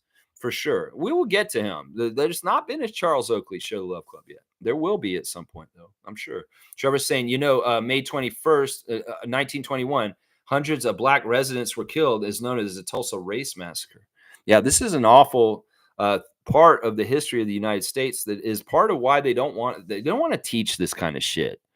People that get mad about the term critical race theory or just teaching the history of the United States, they don't want to teach the ugly stuff about the United States, the genocide of the natives when they came, the slavery stuff, the stuff, the really racist, bad Ku Klux Klan stuff of the early 20th century is really bad. And the Tulsa massacre is really awful, is Black Wall Street. There was very much a center in a town in Tulsa where there was a really, really good Black enterprise going on at that time. There were Black banks. There were Black stock market. There was all kinds of really good stuff going on. And angry white people out in the middle of Oklahoma came and burned down a whole entire city and massacred a whole entire city of Black people. Well, you can understand why people don't want to talk about this in history because it looks really, really bad and it's awful. And that year that he's put in there is exactly right. 1921. That's just over 100 years from today. It's been so close. And that's what I'm saying. This kind of shit happened. And this isn't the only story of this. Silkwood in Florida, same exact thing happened. There was a thriving African-American community where people were actually building a good community. And well, angry, jealous white people, they were pieces of shit, racist motherfuckers came and burned it all down. This is the stuff that the Republicans do not want taught in classes. But how the hell are we going to learn from our past if we don't know it? How the hell are we not going to make the same damn mistakes over and over again if we don't know the mistakes we made before? That's the biggest problem. And it's twofold. They don't want the world and the children to know the ugly history of the United States. And the second thing is they don't want to fund education because they want them to be dumber so that they're easier to handle like sheep and mold and do whatever the fuck they want to them. That's the biggest problem with under education and underfunding education in Canada and in the United States is the big secret is dumber people are easier to control. And that's part of the reason why when they say they want to cut education funds and do stuff like that, that's what they're trying to do. Is they're trying to make us dumber so that we're easier to corral. A smart person like me that's woke and intelligent and understands all this shit, well, they hate me because in some ways I can educate from my channel, just like what we just did right now with what Trevor J is saying right here. The Tulsa massacre was a fucking horrible thing that never needs to be forgotten. But you know what? And across the United States, how many classrooms are they ever going to teach those kids about that? They won't, because there's certain side of things that want to cover up the ugly ass history of that country down there. And don't act like we're not any better up here, because we did ugly shit like that too, except there were usually 2 Aboriginals on this continent here. Yeah. Yeah. And that's what I'm saying. They keep you dumb and they don't want you to know the truth. And well, how can we learn from our history if the kids don't know our history so that they cannot repeat this? Yeah, it's really horrible, sick, disgusting, fucked up shit. And in some ways, that fight that happened on that pier in Louisiana or wherever it was, Alabama, that was crazy with the riverboat that happened. There was a lot of get back in that from the history of really awful shit that happened on that pier. They were selling slaves through that pier. And in some ways, those people standing up and doing what they did that day, that was like coming back and for the ghosts of their ancestors. I'm telling you, there's a lot of ugly history like this. Silkwood, Tulsa. Yeah, we won't forget. And you better teach the children so they won't either, is what I say right there. That's right. That's right. Most saying Raptors first as well for me. We know that. There's no denying this. If there's some things I know in this world, the sun will come up and Raptors fan Monique is team first, Raptors first.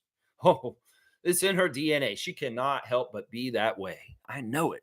I know that about Mo. I know that about Mo. I'm going to give her a big dunk for being such a diehard, being such a great pillar of our fan nation. Yes, Monique, you are at 140 now. 140 dunks from Monique, the super fan. That's right. That's right. Cowboys saying Raptors all day, every day. Let's go. And Mike saying Joe and Draymond met when Joe was a Piston. Draymond worshipped Joe, etc. I became Tracy and VC fan after Mighty Mouse. It's more about the Raps. There you go, Mike. I like that. I like that. Yeah, okay, that makes sense. That makes total sense. So it's more that Draymond is a big fan of Joe's, and Joe's probably irritated with Draymond.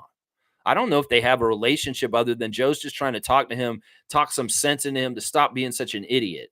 In some ways, Joe playing with Dennis Rodman understands this type of player. And in some ways, it's like, well, this is what we used to do with Dennis back in the day with these kind of problems. So I'm going to come in and talk to Draymond and see if I can try and get him to fix himself in this kind of problem. You know, Draymond obviously loves Joe Dumars and the Bad Boy Pistons. In some ways, it's partly Rodman's fault that Draymond's playing the way he is. Alan's saying Akeem Olajuwon was a bad trade by the Raptors. He was way past his prime. His only one season, he was injured and forced to retire at the end of the offseason. I don't think he was a trade. I don't think we traded for him. He was a free agent signing, actually. I don't remember him being traded to us. I think he was actually a free agent, and we signed him. I mean, Alan, come on, man. Come on. Hindsight's 2020. Yeah, of course. Obviously. Duh. But in some ways, whatever. The Olajuwon money grab, it was kind of a lustrous thing. And at that time, it did instill a lot of excitement in that team at that point because we did think that would be a big boon and help. Obviously, you got a guy the caliber of Olajuwon showing up in your purple jersey all of a sudden. You expect some big things to happen that didn't. They just didn't. That's how it is. Blackhawks saying Canada and U.S. destroyed communities for the railway. Yeah, I don't even know what's talking about. Oh, there's something going on here in Toronto where they're trying to build a rail through Riverdale, my old neighborhood. They're taking people's homes now and just showing up their house saying, yeah, we weren't going to take your home, but now we are taking it because of some sort of thing with the environment here. We got to be smart with code and stuff. Yeah. I don't know. This labor strike and stuff, I don't even want to get involved in it. I don't even know all the details. I have too much going on. So, yeah, right now, I don't need to do this right now, Neil. Get off is what Mo's saying. That's exactly what I got to do. I got to get off the stream. Leo's saying life is from the inside out.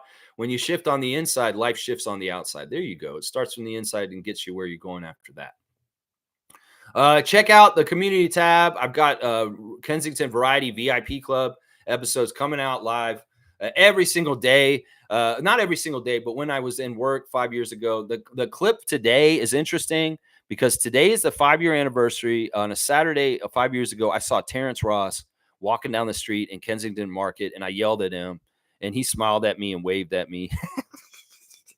I said, hey, Terrence Ross, 2-time NBA dunk champion. He laughed, and he waved at me as he walked by down the street in front of the convenience store. I don't have footage of that, but you see me reacting to it on the channel. So check out the community tab, the Kensington Variety VIP Club. I appreciate Paul B for his technical help with doing the stuff with that project. And yeah, there's going to be this. I'm going to run this series right up until a year from now, and it documents the whole pandemic and this bubble season of the Raptors. So definitely check out the Kensington Variety VIP Club show. It was filmed over 2 years, from 2018 to 2020, and it basically documents the changes in our lives of the NBA championship with the Raptors winning, the pandemic, the legalization of cannabis in Canada. It's all on this show documented. In some ways, I'm so proud that I documented this before the pandemic. I documented life before the pandemic and how it used to be.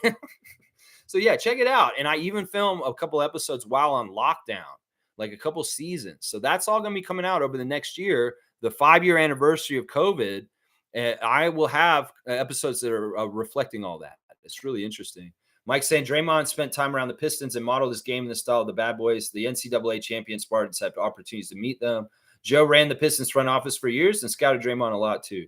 Yeah, I'm not going to say that they have a personal, strong connection, Mike, if that's what you want me to.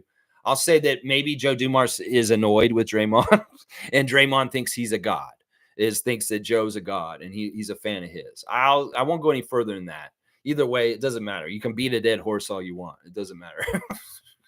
All right, let's see. The cowboy, the farmers app saying, color your hair, cut hair to discourage growth, and harvest below ground crops. If you have a WNBA fantasy team, play today and tomorrow, and the season's over, and we'll start the playoffs on Monday. So be ready for that. I'm getting my butt kicked by champion MK right now. He is kicking my ass. Cool Cat and Fiercey very close. Edmund's getting his butt kicked by Full Ass. David is getting his butt kicked by Morgan. And it looks like JP is going to beat James in his last matchup of the season. All right, guys, get out there, touch grass. Please like, comment, subscribe, and share, and join the channel if you want. Membership has all kinds of great privileges. Yeah, you're saying they're friends. I don't give a shit if they're friends. I'll say this. Joe Dumars doesn't look at any player as a friend. He is the administrator of the league, and he cannot have friendships. Draymond is a thorn in his side. If there's some sort of special friendship between them, well, that doesn't serve Joe Dumars as being an official that's supposed to be impartial. So I'll just say that. I know you say they give him all kinds of breaks and stuff like that. Mike, you're beating a dead horse. In some ways, we've already talked about this. I don't know what you want me to say. I'm not going to say what you want me to say. I'm going to say that Draymond Green loves the hell out of Joe Dumars. That makes sense because he grew up in Michigan and he's probably a Pistons fan. But it doesn't mean that Joe Dumars likes Draymond. Let's just put it that way. He may actually hate Draymond because he's such a pain in his ass. So, things can evolve. Maybe he scouted him early, but over time, he's like, Draymond, you just pissed me the fuck off. And that's why you are getting suspended indefinitely until you go and get, we can talk about something. We don't know exactly. Joe Dumars may be like, I hate Draymond on the down low. We don't know. Anyway, y'all, I'm out. Let's go Raptors. First.